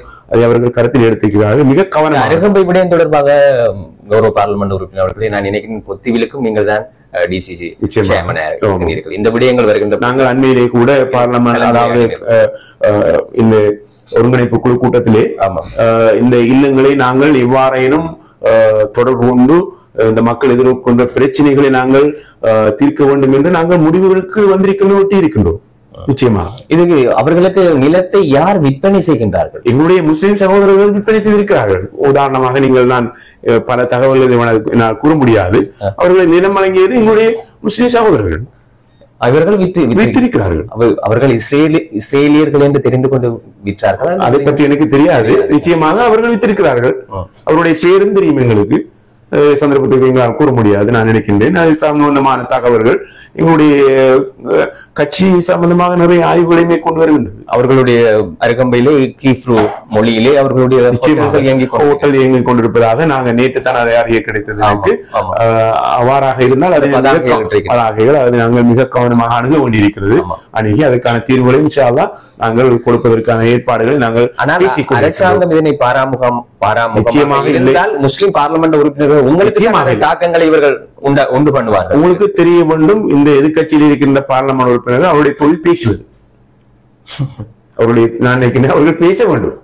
நாங்கள் ஆளுங்கட்சியிலிருந்து சேவை செய்ய வேண்டும் என்று எதிர்பார்க்கின்றோம். தேவைப்பட்டால் நாங்கள் பல குழு கூட்டங்களுக்கு செல்வோம், தேவைப்பட்டால் பேசுவோம். ஆகவே இந்த ஆளுங்கட்சி என்ற அடிப்படையில் இந்த நாட்டில் இருக்கின்ற குறிப்பாக தமிழ் பேசும் சமூகம் சிங்கள சமூகங்கள் ஏதேனும் ஒன்று இந்த அரசு நிதி அவர்களுக்கு சுகாதார வசதிகளை மேம்படுத்த வேண்டும், உட்கட்டமைப்பு வசதிகளை ஏற்படுத்த வேண்டும், மாணவருடைய கல்வி தொடர்பாக பாடசாலையினுடைய அபிவிருத்தி தொடர்பாக பேச வேண்டும் என்று நாங்கள் பல விடயங்களை கையாண்டு வருகின்றோம். அவர்கள் பார்லிமெண்டத்தில் இருந்து பேசுகின்றார்கள். ஆனால் இப்போது ஒரு ட்ரெண்ட் என்று சொல்வார்கள் வந்திருக்கின்றது. நாங்கள் குறிப்பாக அம்பாறை மாவட்டத்திலே அதை நான் பார்க்கின்றேன். நான் இது சம்பந்தமாக உயர்மட்ட அதிகாரிகளோடு பேசியிருக்கின்றேன். நாங்கள் இதையேனும் அரசாங்கத்தோடு பேசி ஆளுங்கட்சி என்ற அடிப்படையிலே பேசி அதை கொண்டு வந்து அமுல் நடத்துகின்ற போது சில எதிர்கட்சியினர் அந்த இடத்தை போட்டோ பிடித்து இது நான் பேசியதன் காரணமாக தான் இது வந்திருக்கின்றது என்று மிக கேவலமான அரசியல் செய்வதை நான் பார்ப்பது. இது நான் என்னுடைய சில சிங்கள எம்பிக்களிடத்திலே பேசிய போது அவர்கள் சிரித்தார்கள். இவர்கள் இப்படி இருக்கின்றார்களா? இப்படி ஒரு கீழ்மட்ட ஒரு கீழ்த்தரமான அரசியலை நடத்துவதை நான் பார்க்கிறேன். மக்கள் இருக்கிறார்கள். அவருடைய ஆதரவாளர்கள் சொல்கிறார்கள் அதம்பாவா அவர்கள் செய்யவில்லை, இதை உதுமால செய்கிறார் என்று சொல்கின்ற அளவுக்கு நீங்கள்தான் பேரை கூறுகின்றீர்கள், நான் பேரை கூறவில்லை சொல்கின்ற அளவுக்கு வந்து உதாரணத்துக்கு நிச்சயமாக என்றால் அப்ப அந்த நேரங்களிலே உங்களுடைய உறுதியான பதில்கள் இல்லாமல் இருக்கிறது. இது நாங்கள் இதை கேவலமாக பார்க்கின்றோம், இதுக்கு பதில் கூற முடியாதவர்களுக்கு நீங்கள் வருவது நிச்சயமாக இது ஒரு இப்படியான அரசியல். நான் குறிப்பிட்ட அரசியல்வாதியோடு பேசியிருக்கிறேன். இன்றும் கூட நான் காலையில் எழுந்து சம்மாந்துறையிலே 2 வீடுகளுக்கு அடிக்கல் நாட்டினேன். அது என்னுடைய முயற்சி. நீங்கள் சிலர் கூறுகிறார்கள் பிஎஸ்டி பண்ட் என்று சொல்கிறார்கள் மாகாண சபை, அதற்கு நாங்கள் தான் ப்ரொபோசல் கொடுக்கிறோம். நாங்கள் அதுக்கு ப்ரொபோசல் கொடுத்து அந்த நிகழ்ச்சிகளை நாங்கள் இங்கு கொண்டு வருகின்றோம். அதை இவர்கள் சொல்கிறார்கள் அது அரசு, அதாவது மாகாண சபை செய்கிறார். மாகாண சபையினுடைய கவர்னர் யாரு? அரசாங்கம், ஜனாதிபதி நியமித்தவர். நிச்சயமாக நான் ஒருங்கிணைப்பு கூட்டங்களுடைய சேர்மன். ஒரு அழுத்தம் இருக்கும் உங்களுடைய ஒரு ஜனாதிபதியினுடைய நியமனம். ஆமா. ஆகவே நாங்கள் ஒரு வீதி அபிவிருத்தி செய்தாலும் அல்லது நாங்கள் ஒரு வீட்டை கட்டினாலும் நாங்கள் அதனை, நான் நினைக்கின்றேன் இந்த கிழக்கு மாகாணத்தில் இருக்கின்ற 5 அமைச்சுக்களுடைய நிதி ஒதுக்கீடுகள் சம்பந்தமாக எங்களுக்கு அறிவிக்கப்பட்டிருக்கின்றன. அந்த நிதி ஒதுக்கீடுகள் நாங்கள் இப்போது எங்களுடைய கைகளில் இருக்கிறது. அந்த நிதி ஒதுக்கீடுகள் சம்பந்தமாக நாங்கள் அந்த நிதி எங்கு ஒதுக்கப்பட்டிருக்கிறது என்று தொடர்பாக நாங்கள் அங்கு சென்று, உதாரணமாக அம்பாறை டிஸ்ட்ரிக்ட் டெவலப்மெண்ட் ப்ரோக்ராம் 2025 இதிலே எங்கெங்கு நிதி ஒதுக்கப்பட்டிருக்கின்றது என்பதை அரசாங்கம் எங்களுக்கு தந்திருக்கிறது. இந்த ஆவணம் எந்த ஒரு அரசியல்வாதியினுடைய கையிலும் இருக்க முடியாது.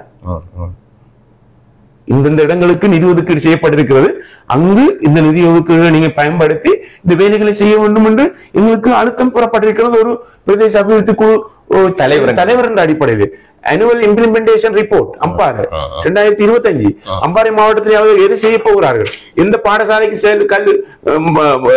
பணம் செல்கிறது, எவ்வளவு பணம் செல்கிறது, எந்த வீதியை அவர்கள் அபிவிருத்தி செய்ய இருக்கிறார்கள், அம்பாறை மாவட்டத்தில் எந்த வீதிகளுக்கு நிதி ஒதுக்கீடு செய்யப்பட்டிருக்கிறது என்பது தொடர்பாக இங்கு இது நான் நினைக்கிறேன் ministry of road development, education, motor traffic and transport, building and construction, housing, rural electrifications and water supply, இது இந்த அமைச்சு இருக்கிறது. இந்த அமைச்சு மூலமாக அரசாங்கம் ஒதுக்கிய நிதி எங்களுடைய கிழக்கு மாகாணத்துக்கு இப்போது அந்த அபிவிருத்திகள் இப்போது நடைபெற்றுக் கொண்டிருக்கிறது. இன்று நான் ஏற்கனவே கூறியது போன்று சம்மாந்துறைக்கு சென்று 2 வீடுகளுக்கு நான் அடிக்கல் நாட்டியிருந்தேன்.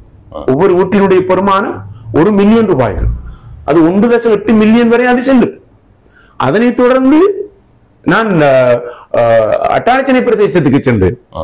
அங்கு 2 வீதிகளை நான் இன்று ஆரம்பித்து வைத்தேன். நீங்கள் செய்திகளை நீங்கள் பார்க்க முடியும். அதனை பிற்பாடு நான் அக்கரைப்பட்டுக்கு சென்றேன்.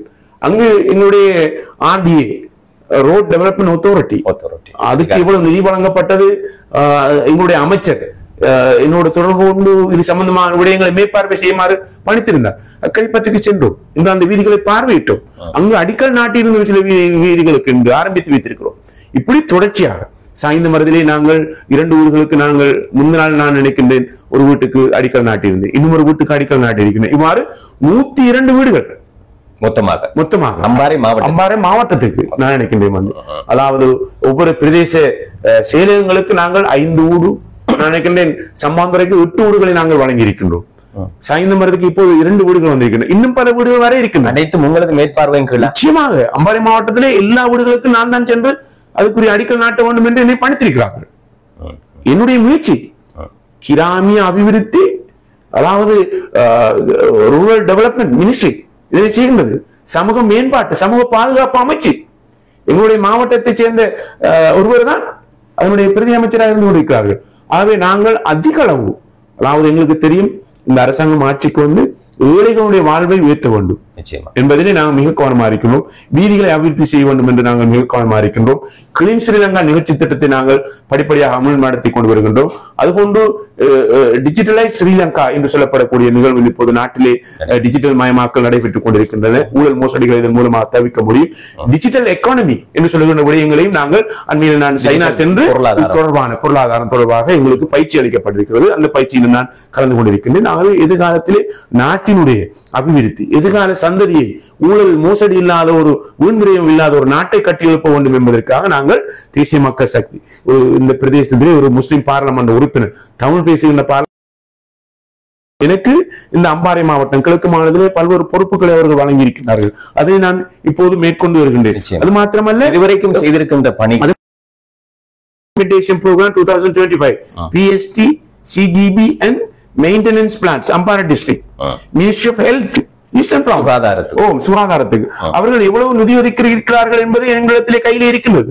நான் நினைக்கின்றேன் குறிப்பாக அம்பாறை மாவட்டத்துக்கு இப்போது வரலாற்றிலே நான் நினைக்கின்றேன் 20,000 மில்லியன் ரூபாய்கள் இந்த மாவட்டத்தினுடைய அபிவிருத்திக்கு வரலாற்றிலே முதல் தடவை ஒதுக்கப்பட்டிருக்கிறது. இதிலே 900 மில்லியன் ரூபாய்கள் அண்மையில் ஏற்பட்ட அரிசி தட்டுப்பாடு தொடர்பாக அம்பாறை மாவட்டத்தை பற்றி பேசியின் காரணமாக இந்த நாட்டினுடைய ஜனாதிபதி அவர்கள் உணர்ந்து இந்த நாட்டுக்கு இலங்கையினுடைய நெல் உற்பத்தியிலே மொத்தமாக இருக்கின்ற மாவட்டங்களில் நாங்கள் பார்க்கின்ற போது அம்பாறை மாவட்டத்தினுடைய நெல் உற்பத்தி 20%. ஆமா, பாரிய ஒரு பங்களிப்பு நாட்டுக்கு செய்கிறது. நிச்சயமாக அதை உணர்ந்த எதிர்கட்சி ஆளுங்கட்சி பார்லமெண்ட் உறுப்பினர்கள் அம்பாறை மாவட்டத்திலே நெல் உற்பத்தியை கூட்ட வேண்டுமாக இருந்தால் வெள்ளப்பெருக்கு ஏற்படுகின்ற போது மணல் வாக்குன்றது, எங்களுடைய ஆறுகள் குளங்கள் மண் வாக்குன்றது, எங்களுடைய அணைக்கட்டுகள் உடைகின்றன, பெரிய அளவு நெல் உற்பத்தி பாதிப்படைகின்றன என்பதன் பிரகாரம் நாங்கள் இலங்கையில் நடைபெறுகின்ற மிகப்பெரிய ஒரு திட்டம் இப்போது கல்லையாவினுடைய கீழ்ப்பகுதி எங்களுடைய நாங்கள் அணைகளை உயர்த்தி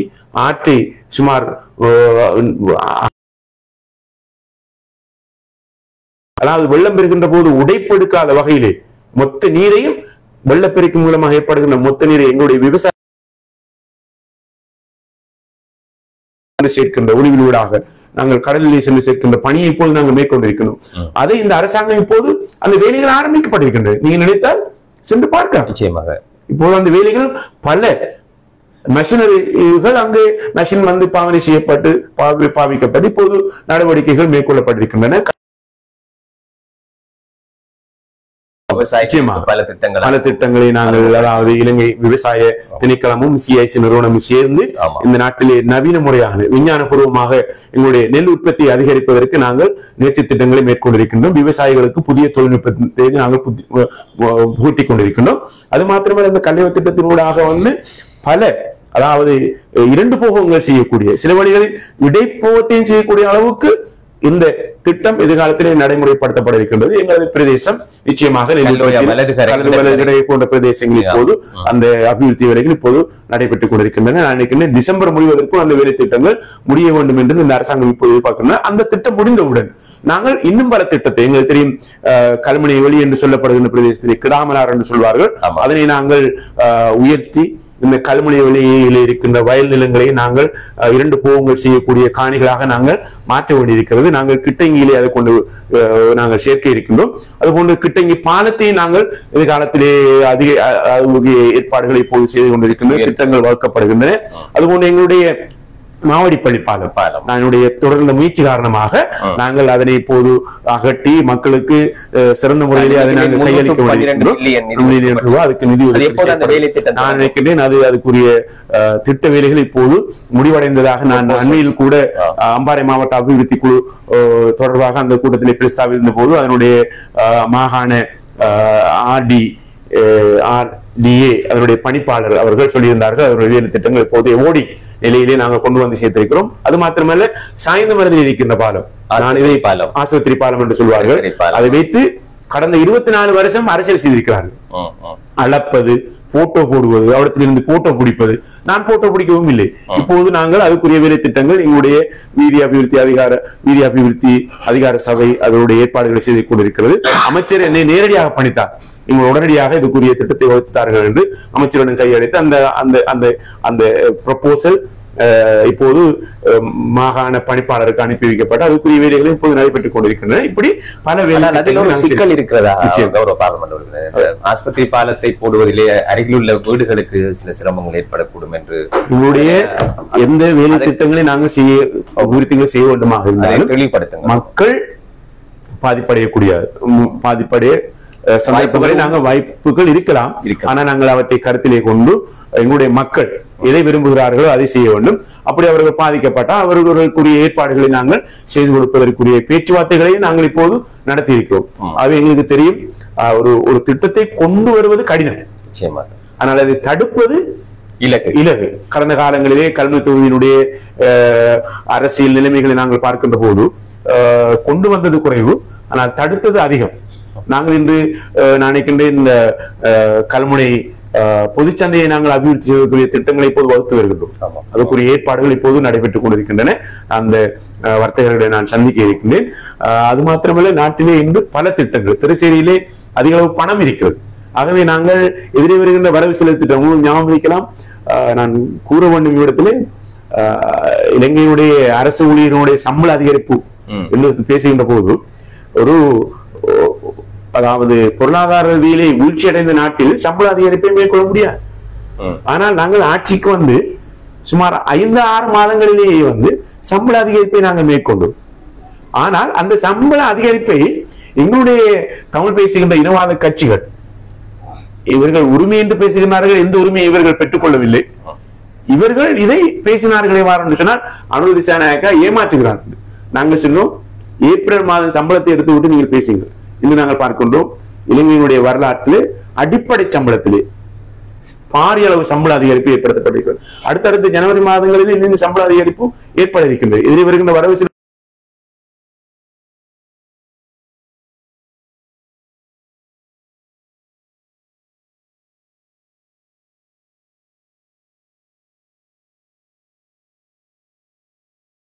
வேண்டுமாக இருந்தால் நான் இப்போது என்னுடைய மொத்த சம்பளம் நினைக்கிறேன், அதுவும் அடிப்படை சம்பளம், மொத்த சம்பளம் நான் 1,20,000 ரூபாய் பெற்றுக்கொள்ள முடியும். நிச்சயமாக ஒவ்வொருத்தருக்கும் 5,000 ரூபாய், 7,000, 10,000, ஏன் 22,000, 24,000 சம்பளம் அதிகரிக்கப்பட்டிருக்கிறது. தொடர்ச்சியாக அவர்களுடைய சம்பளம் இன்னும் அதிகரிக்கப்பட இருக்கிறது. ஏன் தெரியுமா?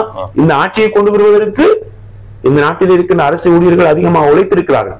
அவர்களுடைய வாழ்வாதாரம் மற்ற நாடுகளை ஒப்பிடுகின்ற போது இந்த நாட்டில் இருக்கிற அரசு ஊழியர்களுக்கான அதாவது ஊதியம் குறைவாக வழங்கப்படுகிறது. நாங்கள் பெட்ரோலுடைய விலையை குறைத்திருக்கிறோம், அரிசி சீனியுடைய விலையை குறைத்திருக்கிறோம். இப்படி பல குறைப்பில் ஒரு திருப்தி இல்லாமல் இருக்கிறது. நிச்சயமாக ஆரம்பத்திலே நாங்கள் ஆட்சிக்கு வருகின்ற போது 1 லிட்டர் பெட்ரோலுடைய விலை 355 ரூபாய், 54 ரூபாய்களாக இருந்தது. அது இப்போது நாங்கள் குறைத்து மிக குறைந்து. அது ஒவ்வொரு மாதத்திலையும் நாங்கள் அதுக்குரிய விலை சுட்டன்படி நாங்கள் பல இன்று நாங்கள் அப்போது இருந்த விலை உங்களுக்கு தெரியும், இப்போது எப்படி வந்திருக்கின்றது தெரியும். ஆகவே எதிர்காலத்திலே நாங்கள் எப்படி சமாளிக்கின்றீர்கள்? நிச்சயமாக அவர்களுடைய கட்டுப்பாட்டுக்கு இணங்கி நாங்கள் அணிசேரா கொள்கையிலே இருக்கின்றோம்.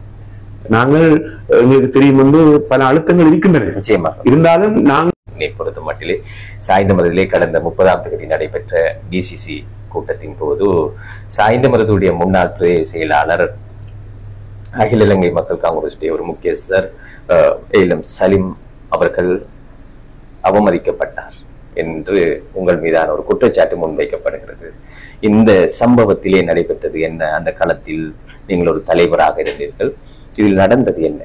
நானும் அதை முகநூல் வாயிலாக நான் அறிந்து கொண்டேன். நான் செவி செய்ததாக உங்களுடைய நான் பார்த்தேன். அவரை பொறுத்தவரையில் அவரை நான் நன்கு அறிந்து வருவேன். ஒரு பிரதேச எங்கள் ஊரின் என்று சொல்கிறார்கள். இருந்தாலும் நாங்கள் எதிரும் புதிருமான அரசியலிலே நாங்கள் இருந்து கொண்டிருக்கின்றோம். நண்பர்களாக இருந்தாலும் அரசியல் என்பது ஒரு ஒரு சதுரங்கம் என்றுதான் நாங்கள் கூற வேண்டும்.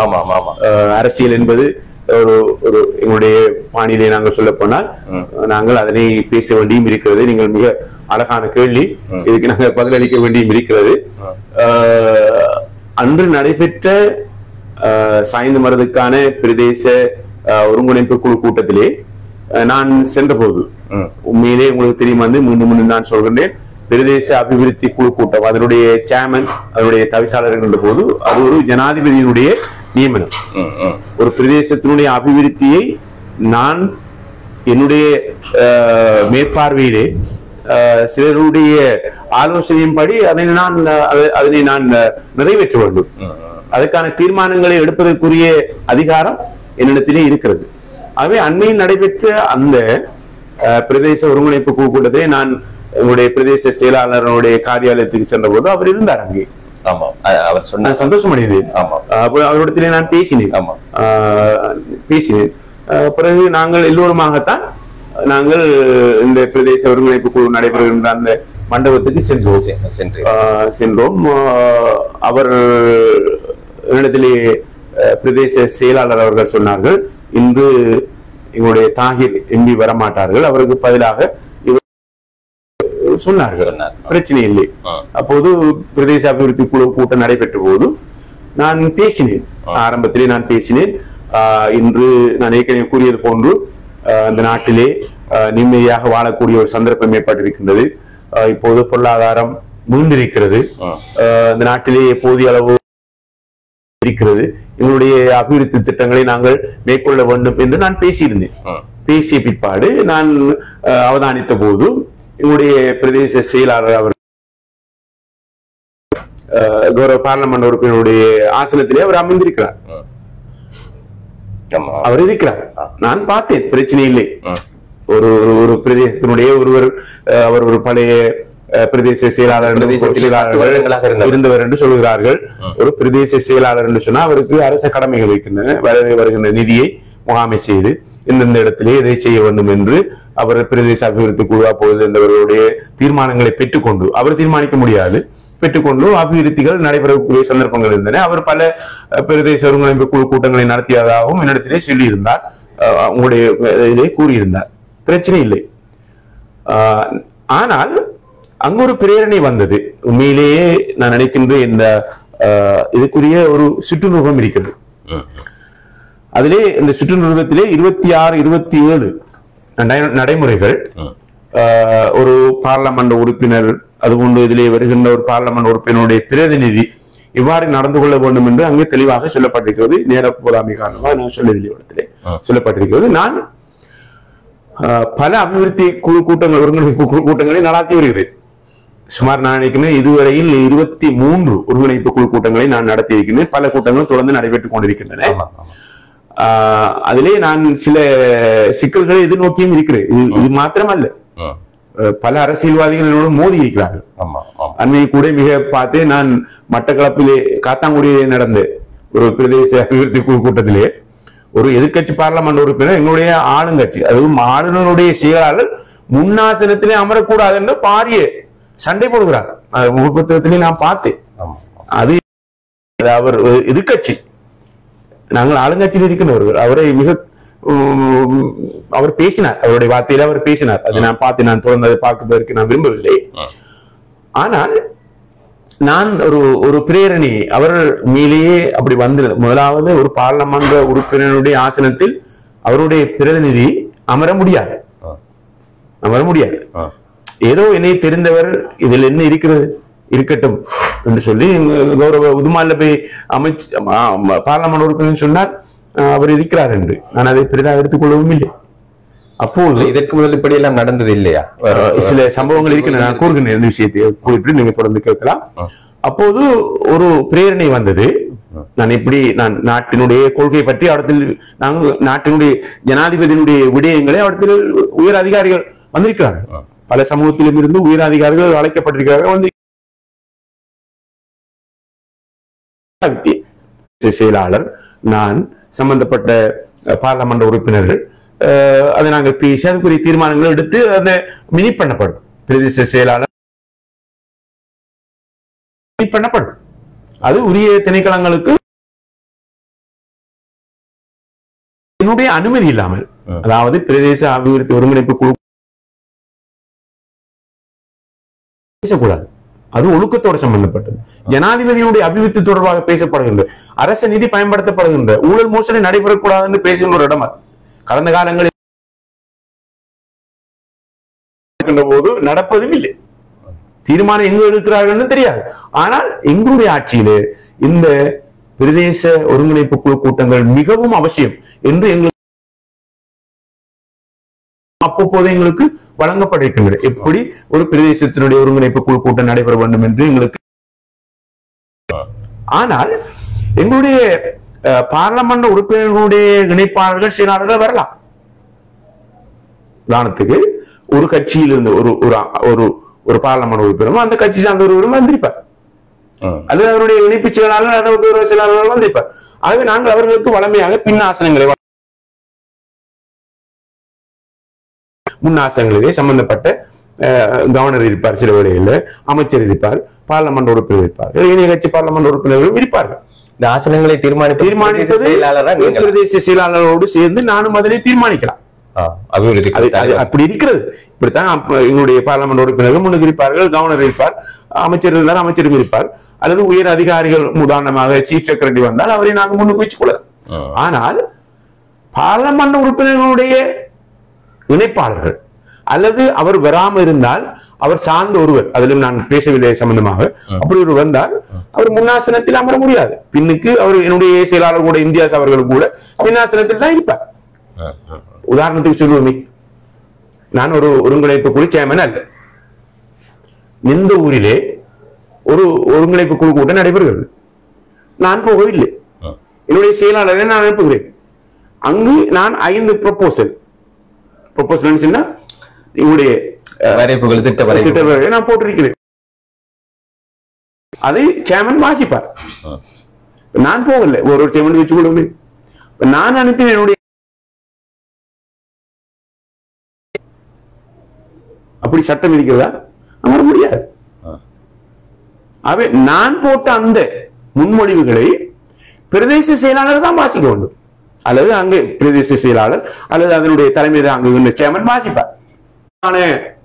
தீர்மானம் எடுப்பது பிரதேச செயலாளர் இல்லையா சொல்லுவார், அவர் ஒரு பிரதேச செயலாளர். ஆகவே நாங்கள் பல சொன்னது நிலம் தொடர்பான அந்த நான் சொல்கிறேன், நீங்க சொல்லுவது நான் சொல்ல வருகின்றேன். நிலம் தொடர்பான தீர்மானம் எடுப்பது பிரதேச செயலாளரிடம் கேட்டு இவ்விடத்தில் நிலம் இருக்கிறதா என்று சொல்லி ரைட் கொடுப்போம். இன்னொரு தீர்மானத்தை நாங்கள் எடுக்கணும், எடுத்தாதான் மற்ற ப்ராசஸ் போகும் டெவலப்மெண்ட். அவர் சொல்லுகிறார் எங்களுடைய பிரதேச செயலாளர் அப்படி எடுக்கிறதுக்கு இல்லை, அதுக்கு ஒரு குழு இருக்கிறது, அந்த காணி பயன்பாட்டு சொல்றாங்க.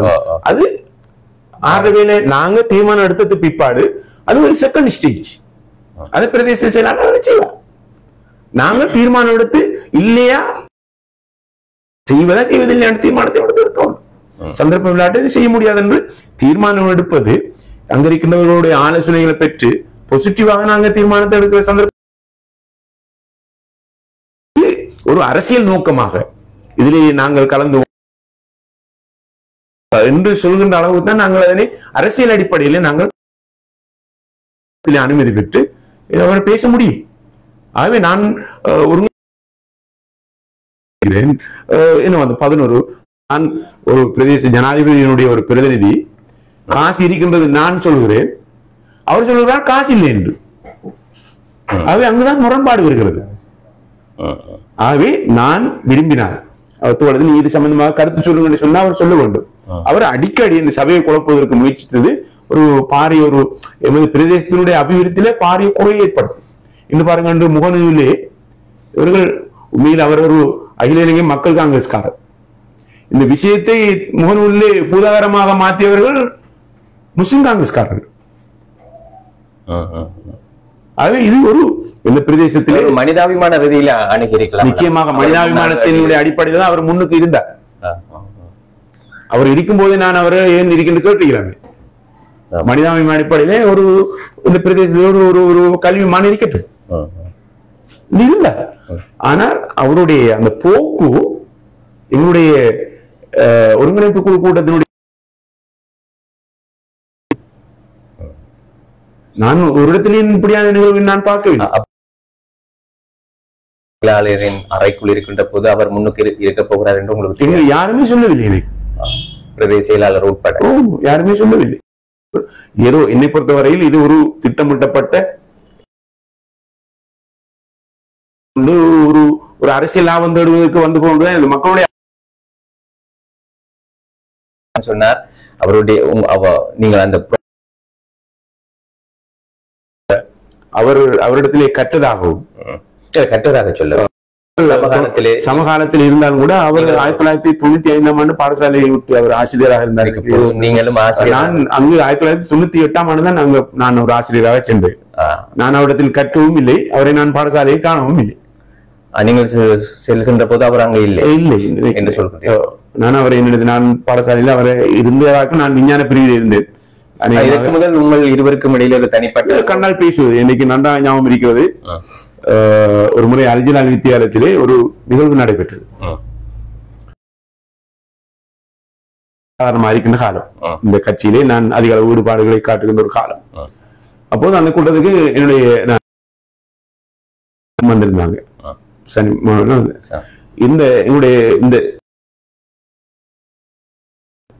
அப்ப அந்த கூட்டம் நடைபெற்று முடிந்த பிற்பாடு நான் இருவரையும் அழைத்து சொன்னேன், நீங்க ரெண்டு எனக்கு இவங்க ரெண்டு பேரும் இணைத்துக் கொள்ளணும் மாதிரி ஒரு ஃபீல். சலீம் டிஎஸ் அவர்களை அழைத்து நான் அவர்கள் என்னை மிக கேவலமாக பார்த்தார்கள். அப்போது உங்களுக்கு வேலை இல்லையா இந்த கட்சியெல்லாம் போறது, இது சாத்தியப்படுமா என்று அவர்கள். ஆனால் எங்களுக்கு தெரியும் இந்த ஆட்சியை பிடிக்கலாம் என்பதை நாங்கள் அழகாக உணர்ந்திருந்தோம். நிச்சயமாக இந்த ஆட்சியை பிடிக்க முடியும், எங்களுக்கு ஆக்கல் தேவை என்ற அடிப்படையில் நான் இடத்துல வினயமா நான் அவரை அழைத்தேன். அவர் என்னை வித்தியாசமாக அணியினார். அவர் ரெண்டு ஒரே கட்சியில் இருந்தார்கள் என்று நினைக்கின்ற போது என்னை நான் அப்போது ரைட் ஓகே உங்களுடைய பிரச்சனைகளை அழைப்பது என்னுடைய கடமை,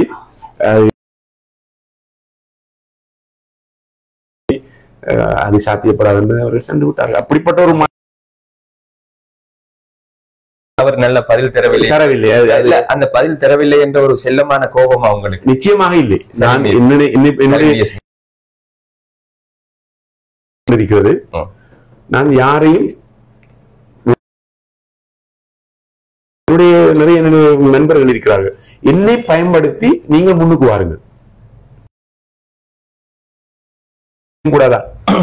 என்னுடைய சில வழியில பாடசாலைக்கு நான் காலை உணவை எடுத்துச் செல்வேன். பாடசாலையில் இருக்கின்ற வேலைப்பாடு காரணமாக அந்த உணவை நான் மீண்டும் வீட்டுக்கு கொண்டு வந்து நிறைய சந்தர்ப்பம் இருக்கிறேன். ஒரு பாடசாலையிலே நீங்க நினைத்தால் இது பார்க்கலாம், ஒரே நேரத்தில் பாடசாலையினுடைய கட்டொழுங்கு சபை தலைவர், உங்களுக்கு தெரியும் சாயரா காலேஜினுடைய கட்டொழுங்கு எப்படிப்பட்டது, டிசிப்ளின் போர்டு, ஏலெவல் உயிரியல் பாடம் கற்பிப்பதற்கு வகுப்பாசிரியர், பகுதி தலைவர், பிரதி அதிபர், பாடசாலையின முகாமைத்துவ குழு, பாடசாலையினுடைய ஆசிரியர் சங்க செயலாளர், ஒரே நேரத்தில் இந்த பதவியை நான் வகுத்துக் கொண்டு பாடசாலையிலே கற்பித்துக் கொண்டு என்னை இந்த சமூகத்துக்காக அர்ப்பணித்திருக்கிறேன்.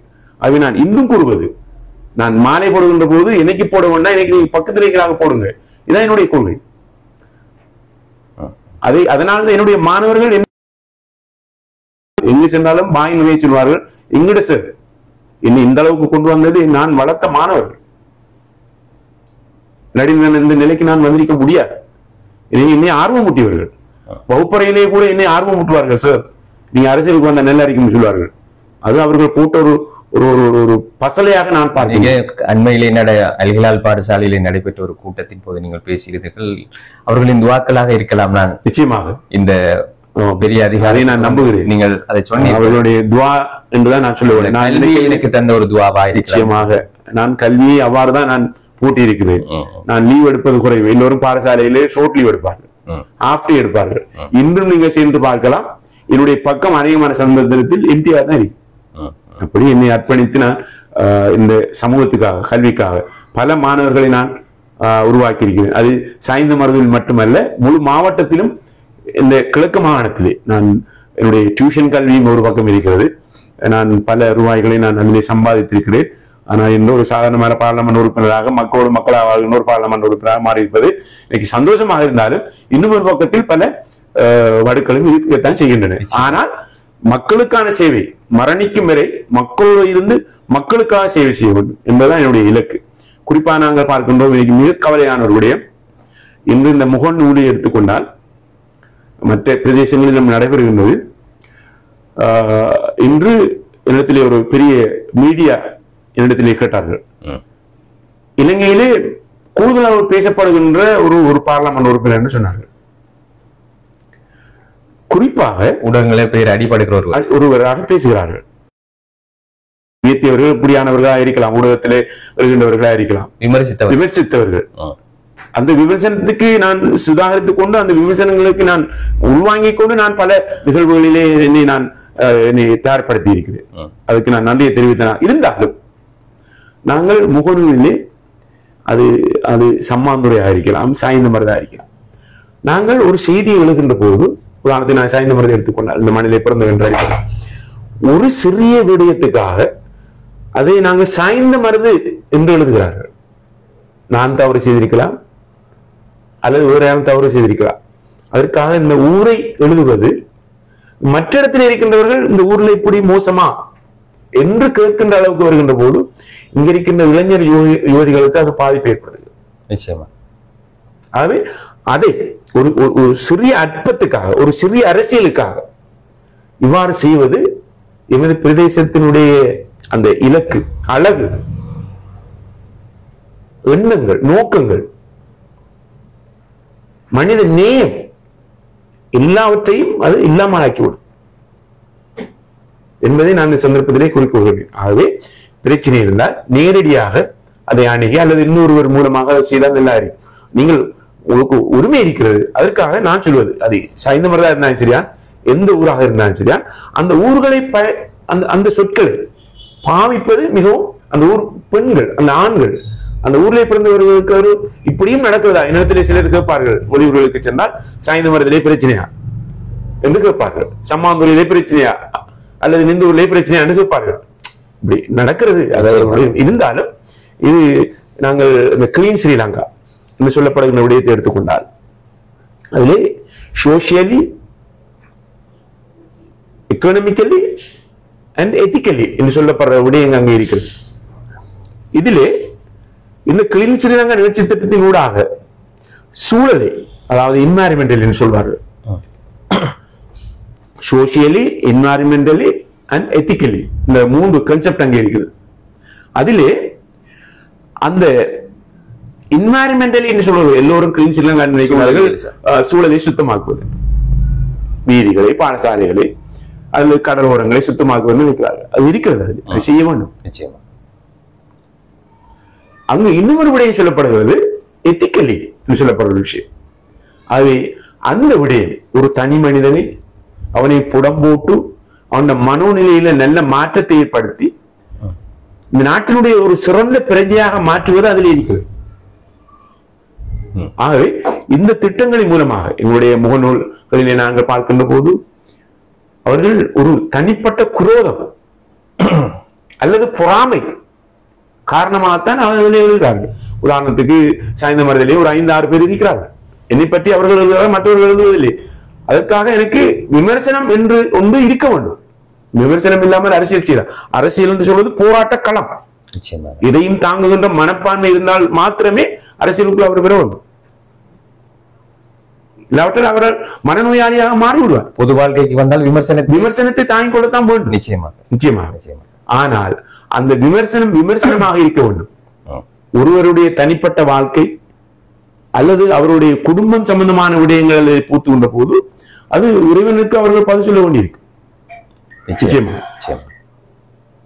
ஆகவே அந்த விடயத்திலே நாங்கள் இன்று மிகவும் பொழுதுபோக்காக நாங்கள் இருந்து கொண்டிருப்பதை நாங்கள் பார்க்கின்றோம். அது மட்டுமல்ல, உலகத்துக்கான செய்தியாகவும் சில வழியிலே உங்களுக்கு தெரியும், அந்த ஒரு சொல் ஒரு நாட்டினுடைய ஆட்சியை மாற்றும்.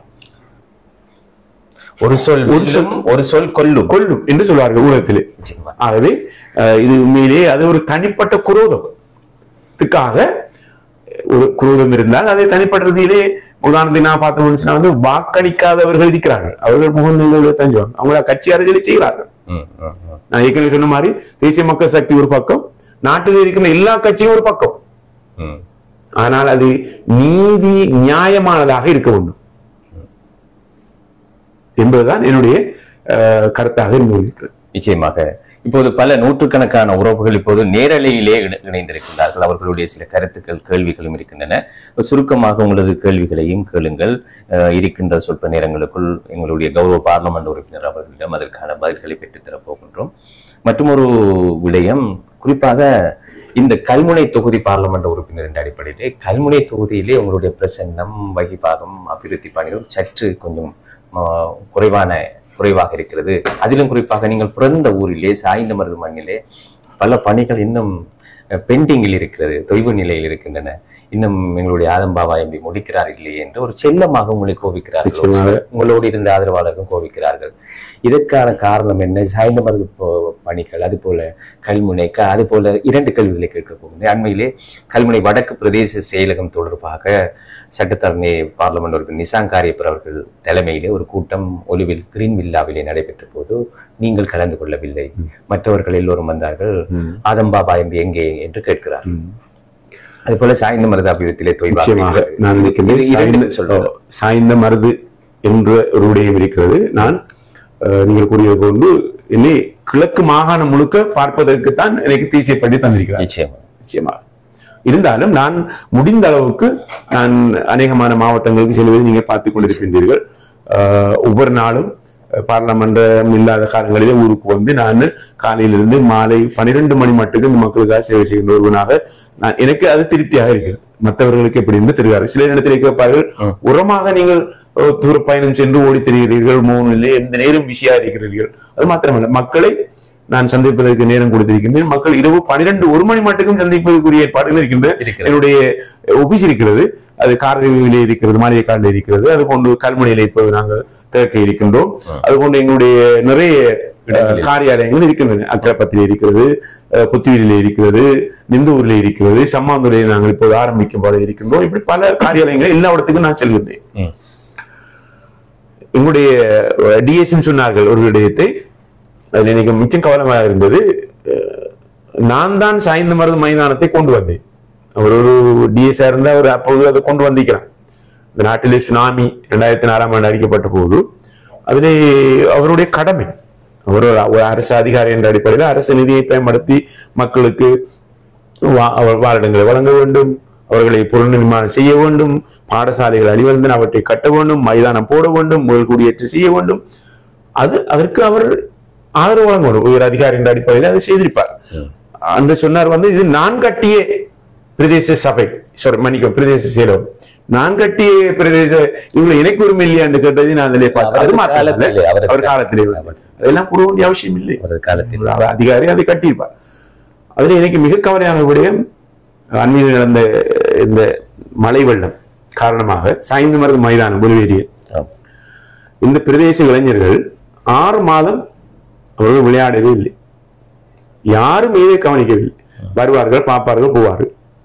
ஆனால் நான் இந்த இளைஞர்களிடத்திலே வந்து முறையிட்டதன் காரணமாக இப்படியோ நம்மகிட்ட இருக்கிற அந்த பலத்தை ஒரு பார்லமெண்ட் உறுப்பினர் அடிப்படையில் இது விளையாட வைக்கணும் என்று சொல்லி அதுக்குரிய திட்டங்களை வகுத்து கல்முனை மாநகர சபை, சம்மாந்துறை பிரதேச சபை, நிந்தவூர் பிரதேச சபை, அது போன்ற அட்டாளச்சேரி பிரதேச சபை போன்றவற்றிலே இருந்து பல உபகரணங்களை கொண்டு வந்து சம்பந்தப்பட்ட அரசு அதிகாரிகளோடு பேசி அந்த மைதானத்தை செப்பன் செய்து இன்று அங்கே மாணவர்கள் விளையாடுகிறார்கள். எங்களுடைய விளையாட்டு வீரர்கள் போய் நிறைய கிரிக்கெட் மேட்சஸ் எல்லாம் நடந்துட்டு இருக்கு.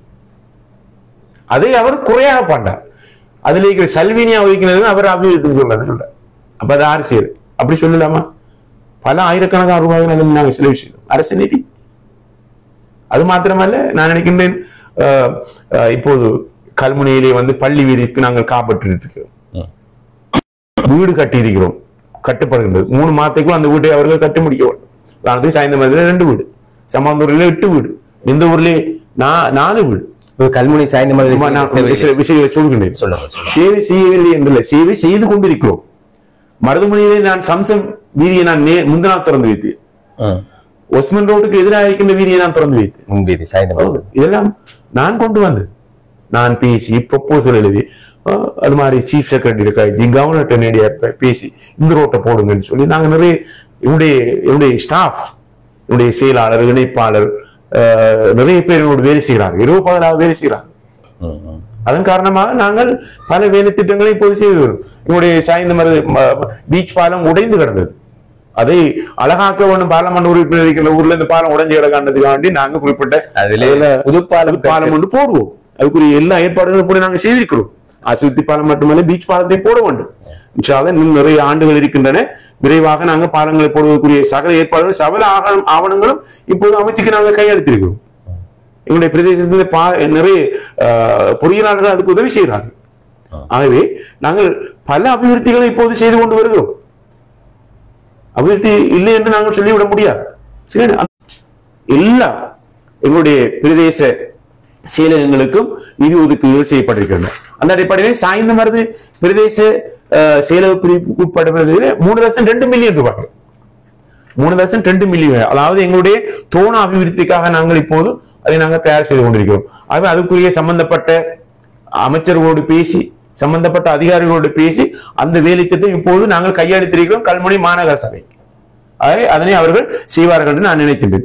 அது மாத்திரமல்ல, நாங்கள் ஊர்கள், அதாவது திருத்த வேலைகளுக்காக எங்களுடைய 2.5 லட்சம் ரூபாய்களை நாங்கள் எங்களுடைய சாய்ந்த மருது மக்களுக்கு நாங்கள் வழங்கியிருக்கிறோம். அது மாத்திரமல்ல, கல்முனை முனிசிபல் கவுன்சில் அதுல நீங்க பாத்தீங்கன்னா மொத்தமாக நாங்க வந்து பிஎஸ்டி 12 மில்லியன் ரூபாய்கள், அதுல ஏஐபி சொல்லுகிற திட்டத்துல வந்து 1 மில்லியன், மொத்தமாக 13 மில்லியன் முனிசிபல் கவுன்சிலுக்கு போயிருக்கிறோம். இந்த நிதிகளை கொண்டு நாங்கள் அந்த இப்போது வேலை திட்டங்கள் ஆரம்பித்து வைக்கப்படுகின்றன. அதுபோன்று டிசிபி 6.2 மில்லியன் என்னுடைய நான் அதுக்கு ப்ரொபோசல் போட்டு, அதாவது பிரசன்டேஷன் செஞ்சு நாங்க வந்து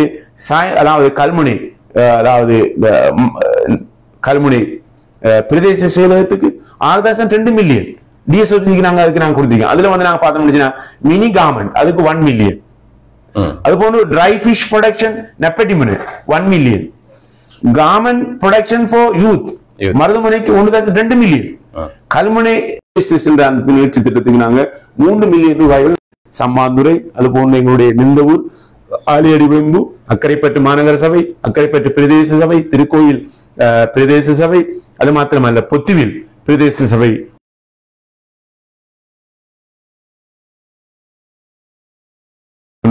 இன்னும் ஒரு விடயத்திலே நாங்கள் பார்க்க வேண்டும்.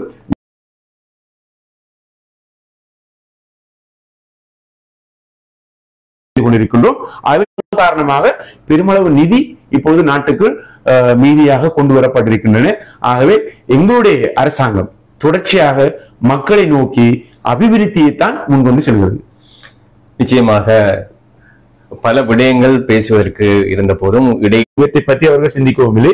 அது மாத்திரமல்ல, எங்களது பிரதேசங்களுக்கு நாங்கள் அரச ஒசுசலா என்று சொல்வார்கள், அது சம்மாந்துறை, அது போன்று கல்முனை போன்ற இடங்களுக்கு பிரதேசங்களுக்கு நாங்கள் கொண்டு வருவதற்குரிய சகல ஏற்பாடுகளையும் செய்திருக்கிறோம். இது போன்று பல திட்டங்கள், அதாவது எதிர வருகின்ற வரவு செலவு திட்டத்திலே நாங்கள் எங்களுடைய பார்லமெண்ட் உறுப்பினருடைய அலுவலர்கள் பல நிகழ்ச்சி திட்டங்களை, பல முன்மொழிவுகளை இப்போது அவர்கள் எழுதி கொண்டிருக்கிறார்கள். எதிரே வருகின்ற அந்த வரவு செலவு திட்டத்தில் கோடிக்கான ரூபாய்களை இந்த அம்பாறை மாவட்டத்தினுடைய குறிப்பாக கரையோர பிரதேசத்துக்கு நாங்கள் ஒதுக்குவதற்கு நாங்கள் பாடுபட இருக்கிறோம். நிச்சயமாக சத்தம் இல்லாமல் பல பணிகள் இப்போது நடைபெற்றுக் கொண்டிருக்கின்றன. அந்த அடிப்படையிலே சாய்ந்த மருது, கல்முனை, அதுபோல மாவட்டத்தின் பல இடங்களுக்குள் அயராது அர்ப்பணிப்போடு ஓடி ஓடி பல்வேறு பணிகளை எங்களுடைய மாவட்ட அபிவிருத்தி குழு தலைவர், அதுபோல அரசியல் பேரவையுடைய அபுபக்கர் ஆதம் பாபா அவர்கள் செய்து கொண்டிருக்கின்றார்கள். இன்று இந்த நேரலைக்கு வந்ததன் பின்னர் தான் இவ்வளவு தெரிந்து கொள்ள முடிகிறது. பலருடைய கேள்விகளுக்கு இன்று இருந்தன. குறிப்பாக சாய்ந்த மருது நூலகம் ஒரு இருள் அடைந்த ஒரு இடமாக இருந்தது. அதனை நான் அந்த அபிவிருத்தியை கண்ணால் பார்த்தேன். இப்போது அங்கே பல வருடங்களுக்கு பிறகு நிறப்பூச்சி நடைபெறுகிறது. அது போல சாய்ந்த மருது பிரதேச வைத்தியசாலைக்கு முன்பாக இருக்கின்ற அந்த வீதியிலே வெள்ளம் வந்தால் அந்த வீதியிலே சாதாரணமாக 2 அடி 3 அடி வெள்ளம் நிற்கும். இப்போது அந்த வீதி அபிவிருத்தி நடைபெற்றிருக்கிறது. அதுவும் உண்மையில் ஒரு பாராட்டத்தக்க ஒரு பிடிக்கும். அது போல இந்த கல்முனை வடக்கு பிரதேச செயலகம் தொடர்பாக உங்களிடம் பதிலை எதிர்பார்க்கின்றேன். அந்த கூட்டத்தில் ஏன் கலந்து கொள்ளவில்லை? நிச்சயமாக அதுக்கு நான் ஒரு ஆளுங்கட்சி பார்லமெண்ட் உறுப்பினர். என்னுடைய என்னுடைய கட்சியினுடைய கொள்கையினுடைய அடிப்படையிலே பார்லமெண்ட் உறுப்பினர்களுக்கு பல நிகழ்ச்சி திட்டங்கள் இருக்கும். அதிலும் எங்களுடைய கட்சி தொடர்பான சில தீர்மானங்களிலே பார்லமெண்டம் முதல் வாரத்திலே நடைபெறும், அதிலே பங்கு பெற்றுக் கொண்டு 2வது வாரம் இருக்கிறது, அதிலே பிரதேச அபிவிருத்தி குழு கூட்டங்களை நடத்த வேண்டும். 3வது வாரம் இருக்கிறது, பார்லமெண்டம் இருக்கிறது. 4வது வாரத்திலே மக்களை சந்திக்க வேண்டும். நிச்சயமாக இதுதான் நாங்கள் சொல்கின்ற சிஸ்டம் சேஞ்ச். முறைப்படியாக நாங்கள் மக்கள் மத்தியிலே மக்களை நோக்கிய தேவைகளை நகர்த்தி கொண்டிருக்கின்ற இந்த சந்தர்ப்பம். ஆகவே என்னுடைய பிரத்யேக செயலாளர் மற்றும் இணைப்பாளர்கள், ஆய்வாளர்கள் எல்லாம் நான் ஊர் வருகின்ற போது பல நிகழ்ச்சிகளை தொகுத்து வச்சிருப்பார்கள். இப்போது உங்கள்கிட்ட காட்ட முடியும், ஒரு சார்ட் இருக்கும், எத்தனை மணிக்கு எங்க போகணும், எந்த ஊருக்கு போகணும், என்ன நிகழ்ச்சி திட்டம் இருக்கும் என்று நாங்கள் காலையிலிருந்து படிப்படியாக நாங்கள் எல்லா ஊர்களுக்கும் சென்று எமது பிரதேசம் உட்பட எல்லா இடத்திலும் நாங்கள் எங்களுடைய திருப்திகரமான பணியை உண்மையிலே ஒரு திருப்தி இருக்கிறது. என்னோடு பயணிக்கின்ற என்னுடைய அலுவலர்கள் உதவியாளர்கள் எந்த விதமான எதிர்பார்ப்பும் இல்லாமல் பலர் இருக்கிறார்கள் என்னோடு. அதை நீங்கள் பார்த்திருப்பீங்கன்னு நினைக்கிறேன். ஆகவே அந்த விடயம் தொடர்பாக, அதாவது இந்த கல்முனையில் இருக்கின்ற பிரச்சனை, அது மாதிரி சாய்ந்த மருதில் இருக்கின்ற பிரச்சனை தொடர்பாக நாங்கள் ஜனாதிபதியோடு பல சந்தர்ப்பங்களில், சம்பந்தப்பட்ட அமைச்சரோடு பல சந்தர்ப்பங்களில் நாங்கள் பேசியிருக்கின்றோம். ஆகவே அவர்கள் சொல்வதெல்லாம் இது ஒரு பாரிய, அதாவது ஒரு தேசமறைந்த ஒரு பிரச்சனை. இதனை நாங்கள் இந்த கல்முனை மாநகர சபைக்குள்ளே இருக்கின்ற தமிழர்கள், முஸ்லிம்கள், சிங்களவர்கள் பாதிப்படையாத வகையிலே, எங்களுடைய எதிர்காலத்தில் இருக்கிறவர்கள் தொடர்ச்சியாக முரண்பாடுக்கு உள்ளாத வகையிலே எல்லா சமூகமும் சமமாக, சந்தோஷமாக, நிம்மதியாக வாழ்கின்ற ஒரு கட்டமைப்பை நாங்கள் ஏற்படுத்த வேண்டும் என்று பேசப்பட்டிருக்கிறது. ஆனால் இந்த பிரச்சனைகளை பிச்சைக்காரனுடைய புண் என்று சொல்வார்கள், அதை நான் பல இடங்களில் பார்த்திருக்கேன். அதை மாதிரி இந்த பிரச்சனையை இந்த சில இனவாதத்தை பேசிக் கொள்கின்ற கட்சிகள் அவர்கள் கையாளுகின்ற நுட்பங்களில் இந்த கல்முனை சார்ந்த விடயங்களும் இருக்கின்றன. அதைத்தான் அவர்கள் செய்கிறார். காலத்துக்கு காலம் அதை ஊதி பெருப்பித்து ஒன்றுமே அவர்களால் செய்ய முடியாது. நாங்கள் ஆளும் கட்சி ஒரு பேசும் பொருளாகத்தான் அவர்கள் மாற்றுகிறார்கள். அங்கே இருப்பவர்கள் இங்கே இருப்பவர்கள் ஒன்று சேர போறதுக்கு 2 போட்டது போட்டு நாங்க இந்த விஷயத்துல மிச்சம் கண்டுங்கிறது மாதிரி அவர்களுக்கும் அரசியல் இலக்கு இருக்கிறது. அதை நான் தனிப்பட்ட முறையில் நன்கு அறிவேன். ஆகவே அஜெண்டா ஒரு ஆளுங்கட்சி பார்லமெண்ட் உறுப்பினர் இவ்வாறான ஒரு கூட்டம் நடைபெற இருக்கின்றது என்று சொல்லி எனக்கு அறிவிக்க வேண்டும். அப்படி இல்லாமல் ஒரு கூட்டத்தை ஏற்பாடு செய்து நாளைக்கு கொஞ்சம் வாரீங்களா என்று கேட்கிற ஒரு பார்லமெண்ட் உறுப்பினர் நான் எனக்கு பாரிய அரசு பொறுப்புகள் இருக்கிறது. அவர்கள் அன்று கூட்டம் வைத்த அந்த தருணத்திலே எனக்கு இலங்கை, அதாவது விவசாய அபிவிருத்தி, அதுபோன்று எங்களுடைய CIC நிறுவனம் ஒன்றிணைந்து மக்களுக்கு தொழில்நுட்பத்தை சொல்லிக் கொடுக்கின்ற ஒரு அரசு தனியார் ஒரு நிகழ்வு அங்கு அது சுமார் 2 வாரங்களுக்கு முன்னே தயார்படுத்தப்பட்டிருந்தது. அது காலையில் 9:30 மணிக்கு நடந்து பகல் போசனம் வரை அது நீடித்தது. நான் இடத்துல என்னிடத்தில் அவர்கள் பேசவில்லை, என்னோட இருக்கின்ற இணைப்பாளர் பேசி சார் கொஞ்சம் பெற மாட்டாராங்கன்னு சொல்றதுக்குரிய பார்லமெண்ட் உறுப்பினர் என்னிடத்தில் அதை சொல்லியிருந்தால் சம்பந்தப்பட்ட அலுவலர்களை ஒன்றிணைத்து அதை அழகாக செய்திருக்க முடியும். அதற்கிடையில் வழக்கில் இருக்கின்ற ஒரு விடயத்தை நாங்கள் பேசி ஒரு தீர்மானத்தை எட்டிவிட முடியாது. நான் நினைக்கின்றேன் ஒரு சிலர் இருக்கிறார்கள், அவர்கள் மத்தியிலே பிரபல்யமாக வேண்டும் என்பதற்காக செய்கின்றார்களா என்று தெரியவில்லை. அதிலே நினைக்கிறார்கள் அவர்களால் எதையும் செய்ய முடியாது. அரசு பார்லமெண்ட் உறுப்பினர் அங்கே இருக்க வேண்டும். முறைப்படி எனக்கு அழைப்பு கொடுக்கவில்லை. விடுத்திருந்தால் அவர்கள் அதிகாரம் இருக்கின்ற போதே செய்யவில்லை. எங்களுக்கு தெரியும். இன்று நாங்கள் பார்க்கின்றோம் குறுக்கல் மலத்திலே நடந்த சம்பவம் பற்றி பேசப்படுகிறது. நான் நினைக்கின்றேன் 2004 மட்டுக்கும் ஒரு கட்சியினுடைய தலைவர் நீதி அமைச்சராக இருந்தார். அப்போது கேட்கவில்லை. இப்போது பார்லமெண்டத்தில் எதிர்கட்சியிலே அமர்ந்து கொண்டு நாங்கள் தான் எல்லாத்தையும் செய்தோம், நீங்கள் தான் இதுக்கு தீர்வு தர வேண்டும். அவர்கள் 34 வருஷம் 24 வருஷம் ஒரு தீர்வை இந்த சமூகத்துக்கு பெற்றுக் கொடுக்கவில்லை. இப்போது தீர்வை பெற்றுக் கொடுப்பதற்கு பேசுகிறார்கள். இதை மக்கள் நன்கு உணர்ந்திருக்கிறார்கள். நாங்கள் பார்க்கின்றோம் அங்கங்கே மக்கள் பேசுவதை இவர்கள் மக்களை அரசியல் இலக்கு எதிர்காலத்திலே கொண்டு செல்வதற்கான நுட்பங்களை வகுத்து சேர்ப்பார்கள் என்பதை மக்கள் இப்போது அறிந்து கொண்டிருக்கிறார்கள். ஆகவே காலப்போக்கிலே இந்த நாட்டில் இருக்கின்ற தமிழர்கள், முஸ்லிம்கள், சிங்களவர்கள், எல்லா இனத்தவர்கள் முன்னு சேர்ந்து நாங்கள் இந்த நாட்டை கட்டியிருப்பதற்கான ஏற்பாடுகளை செய்ய வேண்டும் என்பதற்காக இந்த தேசிய மக்கள் சக்தி இப்போது எல்லா மக்களையும் ஒன்று மூலமாக நாங்கள் பல விடயங்களை அடைவதற்கு முயற்சி செய்து வருகிறோம். நிச்சயமாக நிகழ்ச்சியின் இறுதி கட்டத்துக்கு வந்திருக்கின்றோம். கருத்துக்கள் ஒரு சிலவற்றை KN அகமட் சொல்லி இருக்கின்றார். ஆதம் பாபா எம்பியினால் எமது சமூகத்துக்கு நிறைய அபிவிருத்திகள் நடக்கின்றது, உங்கள் பணி தொடர வாழ்த்துக்கள் அப்படின்னு சொல்லி இருக்கின்றார் அகமட். அது போல சவாஹிர் மொஹிதீன் ஒரு கேள்வியினை கேட்டிருக்கிறார். கல்முனை கடற்கரை பள்ளிவாசல் வீதி அமைந்துள்ள ஏஸ்டெக்ஸ் முன்னாடி இருக்கும் பாதையில் வாகனம் செல்வதற்கு தடையாக நீண்ட காலமாக இருந்து வந்த நிலையில் பல அரசியல்வாதிகளிடம் முறைப்பாடு செய்த போதும் அவர்கள் அதை கணக்கில் எடுத்துக்கொள்ளாத நிலை இருந்தது.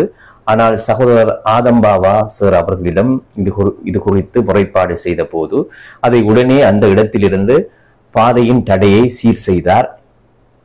அதற்காக ஜஸாக்கமுல்லாஹு ஹைரன் அப்படின்னு சொல்லி நன்றி சொல்லி இருக்கின்றார். ஜஸாக்கல்லாஹு ஹைரா அப்படின்னு சொல்லி நன்றி சொல்லி இருக்கின்றார். அதுபோல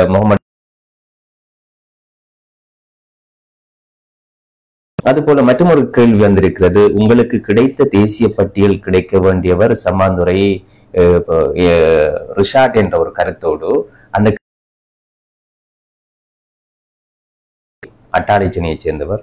அவர் குறிப்பாக உங்களுடைய சக வேட்பாளர் ரிஷாட் புகாரி அவர்கள் ஒரு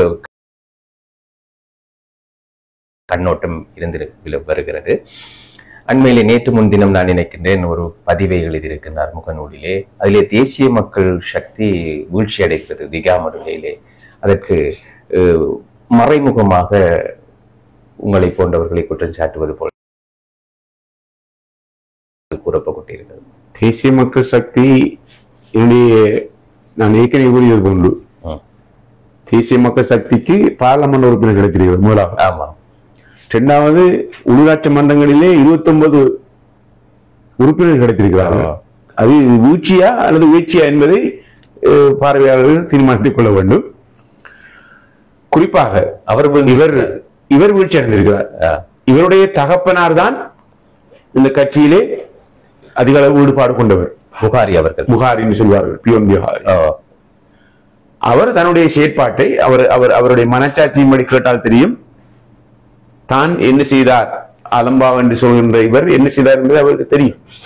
ஆனால் இவருடைய மகன் இந்த கட்சியிலே இருக்கவில்லை. அவருக்கு அந்த கொள்கையும் தெரியாது. அவர் எந்த வகுப்புகளுக்கும் செல்லவில்லை, எந்த போராட்டத்திலும் ஈடுபடவில்லை. ஆகவே அவர் முதிர்ச்சி என்ற அடிப்படையிலே அவருடைய மகனை இந்த கட்சிக்குள் கொண்டு வர வேண்டும் என்பதிலே நான் பாடுபட்டவர். பொது தேர்தலே மனு தாக்கல் செய்த போது அவர் சம்மாந்துறையோடு நின்று விட்டார். அவரை பிடித்துக் கொண்டு இந்த முழுக்க எங்களுடைய கரையோர பிரதேசம் முழுக்க சாய்ந்தமருது பள்ளிவாசலுக்கு கொண்டு வந்து மாலை போட்டவனா, ஒலிவிலுக்கு சென்று மாலை போட்டவன், அவரை கூட்டி கொண்டு சென்றவன் நான், அட்டாளச்சனைக்கு கொண்டு சென்றவன் நான். என்று சொன்னால் எங்களுடைய கட்சி அவ்வாறு தான் செய்திருக்கிறது. நிச்சயமாக நான் உறுப்பினர்களை பெற்றுக் கொள்வோம்.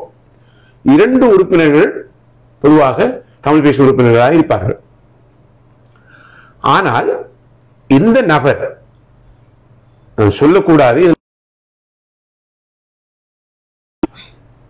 சாய்ந்த மருதுக்கு அல்லது ஆலம்பாவா எம்பி, அதாவது ஒரு எம்பி வரக்கூடாது என்பதற்காக கட்சியை பற்றி தெரியாதவர்களோடு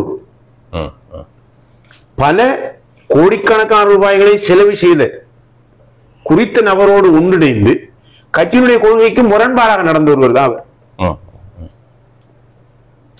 உங்களுக்கு தெரியும், அவர் இலக்கம் 16,500 தனி மனாப்பே அவருடைய மட்டும் இருந்தது. அவர் அந்த ஊரிலே ஊருக்கு எம்பி வேண்டும் என்று கோஷத்தை எழுப்பியவர். காரணம், அவருடைய தகப்பனார் கட்சியுடைய கொள்கைகளை தெரிந்திருந்தாலும் அந்த தகப்பனாருடைய கட்டுப்பாட்டில் இருந்து அவர் வெளியிருந்தார். ஒரு சில கல்முனையில் இருக்கின்ற ஒரு சிலர் உங்களுக்கு தெரியும், இப்போதுதான் தொடர்பாக நீங்கள் வாய்த்த இருந்தாலும் சொல்ல வேண்டும். உங்களே அவர் பல இடங்களை நிச்சயமாக நான் அறிவேன் என்னுடைய மனச்சாட்சியை பொறுத்தவரையில். அப்போது அவர் கட்சியினுடைய கொள்கைக்கு முரண்பாடாக இருந்தார். என்னை ஒரே கட்சிக்குள்ளே போட்டியிடுகின்றோம், என்னை அவர் இன்னொரு சேர்ந்து கட்சியிலிருந்து என்னை மாதங்களை செய்த ஒருவர், அதை கட்சி அறிந்திருந்தது. நான் 24,000 கிட்டத்தட்ட, அவர் 27,000. ஆகவே 2 பேரும் சேர்ந்து, அதாவது கிளஸ்டர் என்ற அடிப்படையிலே சம்மாந்துறையையும் கருமனை தொகுதியும் அவர்கள் கட்சி இணைத்திருந்தது. ஆகவே அவருடைய மனாப்பையும் என்னுடைய மனாப்பையும் கூட்டினார். உங்களுக்கு தெரியும் எத்தனை மந்திரி பாரிய, அதாவது தனிப்பட்ட ரீதியான பிரச்சனைகள். நாங்கள் உண்மையிலேயே அந்த கிளஸ்டர் அடிப்படையில் இந்த மனாப்பைகளை நாங்கள் நல்ல முறையிலே திட்டங்களை வகுத்திருந்தால் இருவரும் பார்லமெண்ட் உறுப்பினர்களாக மாறி இருக்கிறார். சரி, அந்த கிளஸ்டரை குழப்பியவர் செய்துவிட வேண்டும், முடித்து விட வேண்டும் என்று நான் நினைக்கின்றேன். ஒரு தூதுனையும் தோற்கடித்து அவரையும் தோற்கடித்தார்கள் குறித்த அந்த குழுவில். ஏன்னு சொன்னால் கல்முனைக்கு ஒரு பாராளுமன்ற உறுப்பினர் வரக்கூடாது என்பதற்காக அந்த சதிதான் அப்போது அங்கு நடைபெற்றது. ஆகவே அதை அவர் உணர்ந்திருந்தால் இன்று அதாவது அந்த சதிக்கும் அந்த கட்சிக்குள் பிளவுகள் வருவதற்கு துணை போனவர் அவர் என்று சொல்றது. நிச்சயமாக கிளஸ்டரை குழப்பி ஆனால் அவர் அதாவது ஒரு எம்பி தான் கிடைக்கும், அது நானாகத்தான் இருக்க வேண்டும் என்ற ஒரு பிரச்சாரத்தை அவர் செய்திருந்தார். அவர் கல்முனை போஸ்டர் அடித்தது உட்பட உயர்மட்டத்துக்கு நன்றாக தெரியும். அவருக்கு ஒழுக்காட்டு நடவடிக்கை எடுக்கப்பட்டது. அது இப்போது அவர் கட்சியிலிருந்து சற்று தூரத்தில் தான் இருக்கிறார். ஆனால் இப்போது அவர் முகநூலிலே எழுதி நாங்கள் தொடர்ந்து கட்சியோடு பேசுவோம். இறுதி கட்டத்துக்கு வந்திருக்கின்றோம். பல நேர்கள் நூற்றுக்கணக்கானவர்கள் இணைந்திருக்கின்றார்கள். எல்லோருக்கும் இந்த வழியிலே நன்றி. முகமது ஃபாரூக் கேட்டிருக்கின்றார், பொலிவோரியன் ஈஸ்ட், அதாவது பொலிவோரியன் கிராமம் நமக்கு சாய்ந்தமருது கரைவாக பெற்று பொலிவோரியன் அந்த பண்ட் வீதி கண்டிப்பாக கட்டாயம் அது பற்றி பேச வேண்டும். நிச்சயமாக நாங்கள் நிறைய வீதிகளை நாங்கள் இப்போது தயார் செய்திருக்கின்றோம். படிப்படியாக நாங்கள் இன்னும் பல காலங்கள் இருக்கின்றன. வீதிகளை நாங்கள் அடையாளம் கண்டிருக்கின்றோம். அந்த வீதிகளை முற்படுத்தி RDD அது மாதிரி RDA போன்ற நிறுவனங்கள் காலத்திலே நாங்கள் நிறைய வீதிகளை எங்களது பிரதேசங்களுக்கு கொண்டு வர இருக்கின்றோம். உங்களுக்கு தெரியும், கிராமிய அபிவிருத்தி திட்டம் மக்களை, அதாவது அவர்களுடைய வாழ்வாதாரத்தை அதிகரிப்பது, அவர்களுக்கான ஏழைகளுக்கான வீடுகளை கட்டிக் கொடுப்பது, அது போன்று வீதிகளை அமைப்பதிலே நாங்கள் கூடிய கவனம் செலுத்தி வருகின்றோம். இந்த அரசாங்கம் மத்தியிலே நாளை பார்லமன்றம் செல்ல வேண்டும். இது போல பல்வேறு வேலைப்பாடுகள் 11 பிரதேச செயலகங்களுக்கான அபிவிருத்தி அரசியலமைப்பு பேரவையின் உறுப்பினர் என்று பல மகுடங்களோடு யூகம் விருந்தினராக வந்து பல கருத்துக்களை பேசப்பட்டிருக்கின்றன. இன்னும் நீங்கள் பேச வேண்டும். இன்னும் உங்களுக்கான வாய்ப்பை நாங்கள் மக்களோடு நேரடியாக பேசுவதற்கான இருக்கலாம். எனவே நீங்கள் வரப்பணி இந்த நூற்றுக்கணக்கானவர்கள் பார்த்துக் கொண்டு எதிர்வரும் காலங்களிலும் நீங்கள் வியூகம் கலையகம் வந்து இன்னும் பல கூறிக்கொண்டு இறுதியாக ஏதும் சொல்ல விரும்புகின்றீர்களா? நிச்சயமாக பல வேலைப்பாடுகளுக்கு மத்தியில் நீங்கள் இங்கே கலையகம் அழைப்பதற்கு பல பிரயத்தனங்களை செய்திருந்தேன். மிக கவலை அடைந்தேன். இவருடைய கலையகத்துக்கு செல்ல வேண்டும், பேச வேண்டும் என்று. மக்களுக்கு மறைந்து கிடக்கின்ற விடயங்கள், இன்னும் பல ஆயிரக்கணக்கான விடயங்கள் மறைந்து கிடக்கின்றன. எதிர்காலத்தில் நாங்கள் அவற்றை பேசுவோம். மக்களை நாங்கள் தெளிவூட்ட வேண்டியிருக்கின்றது, நாட்டை கட்டியெழுப்ப வேண்டியிருக்கிறது, நல்லெண்ணத்தை வளர்க்க வேண்டியிருக்கிறது. அதற்கு உங்களுடைய வியூகம் எனக்கு எதிர்பார்ப்பிருக்கிறது. குறிப்பாக உங்களை போன்று ஊடகவியலாளர்கள், நடுநிலையானவர்கள் என்று நாங்கள் பார்க்கின்றோம். இந்த ஊடகங்கள் நாங்கள் பார்க்கின்றோம் வேறொரு திசைக்கு செல்கிறதா என்ற ஒரு கேள்வியும் இருந்தாலும் உங்களை போன்று நடுநிலையான ஊடகவியலாளர்கள் காத்திரமாக எதிர்காலத்திலே முன்னெடுத்து செல்ல வேண்டும் என்று இந்த சந்தர்ப்பத்திலே கேட்டு, இந்த கலையகத்துக்கு என்னை அழைத்து மூலம் இந்த மக்களுக்கு நீங்கள் உதவி செய்ய அந்த நன்றிகளை தெரிவித்துக் கொள்கிறேன். அஸ்ஸலாமு அலைக்கும். நிச்சயமாக இறுதியாக முத்தாய் சார் வெற்றி நிச்சயம் அப்படின்னு சொல்லியிருக்கிறார். அது போல ஆதம்பாவா சார் அவர்களின் நோக்கம் எல்லையற்றது, அதனை சீர்குலைப்பது அவருடன் என்று ஒரு சில கருத்துக்களை கூறுகின்றார்கள். அது போல இன்னும் பல வாழ்த்துக்களை, அரச நிதியை சூறையாடாத எம்பி வாழ்த்துக்கள் அப்படின்னு சொல்லி இப்படி வருகிற நம்பிக்கை மிக எங்களுடைய வியூகம் குடும்பத்தின் நன்றி. மற்றும்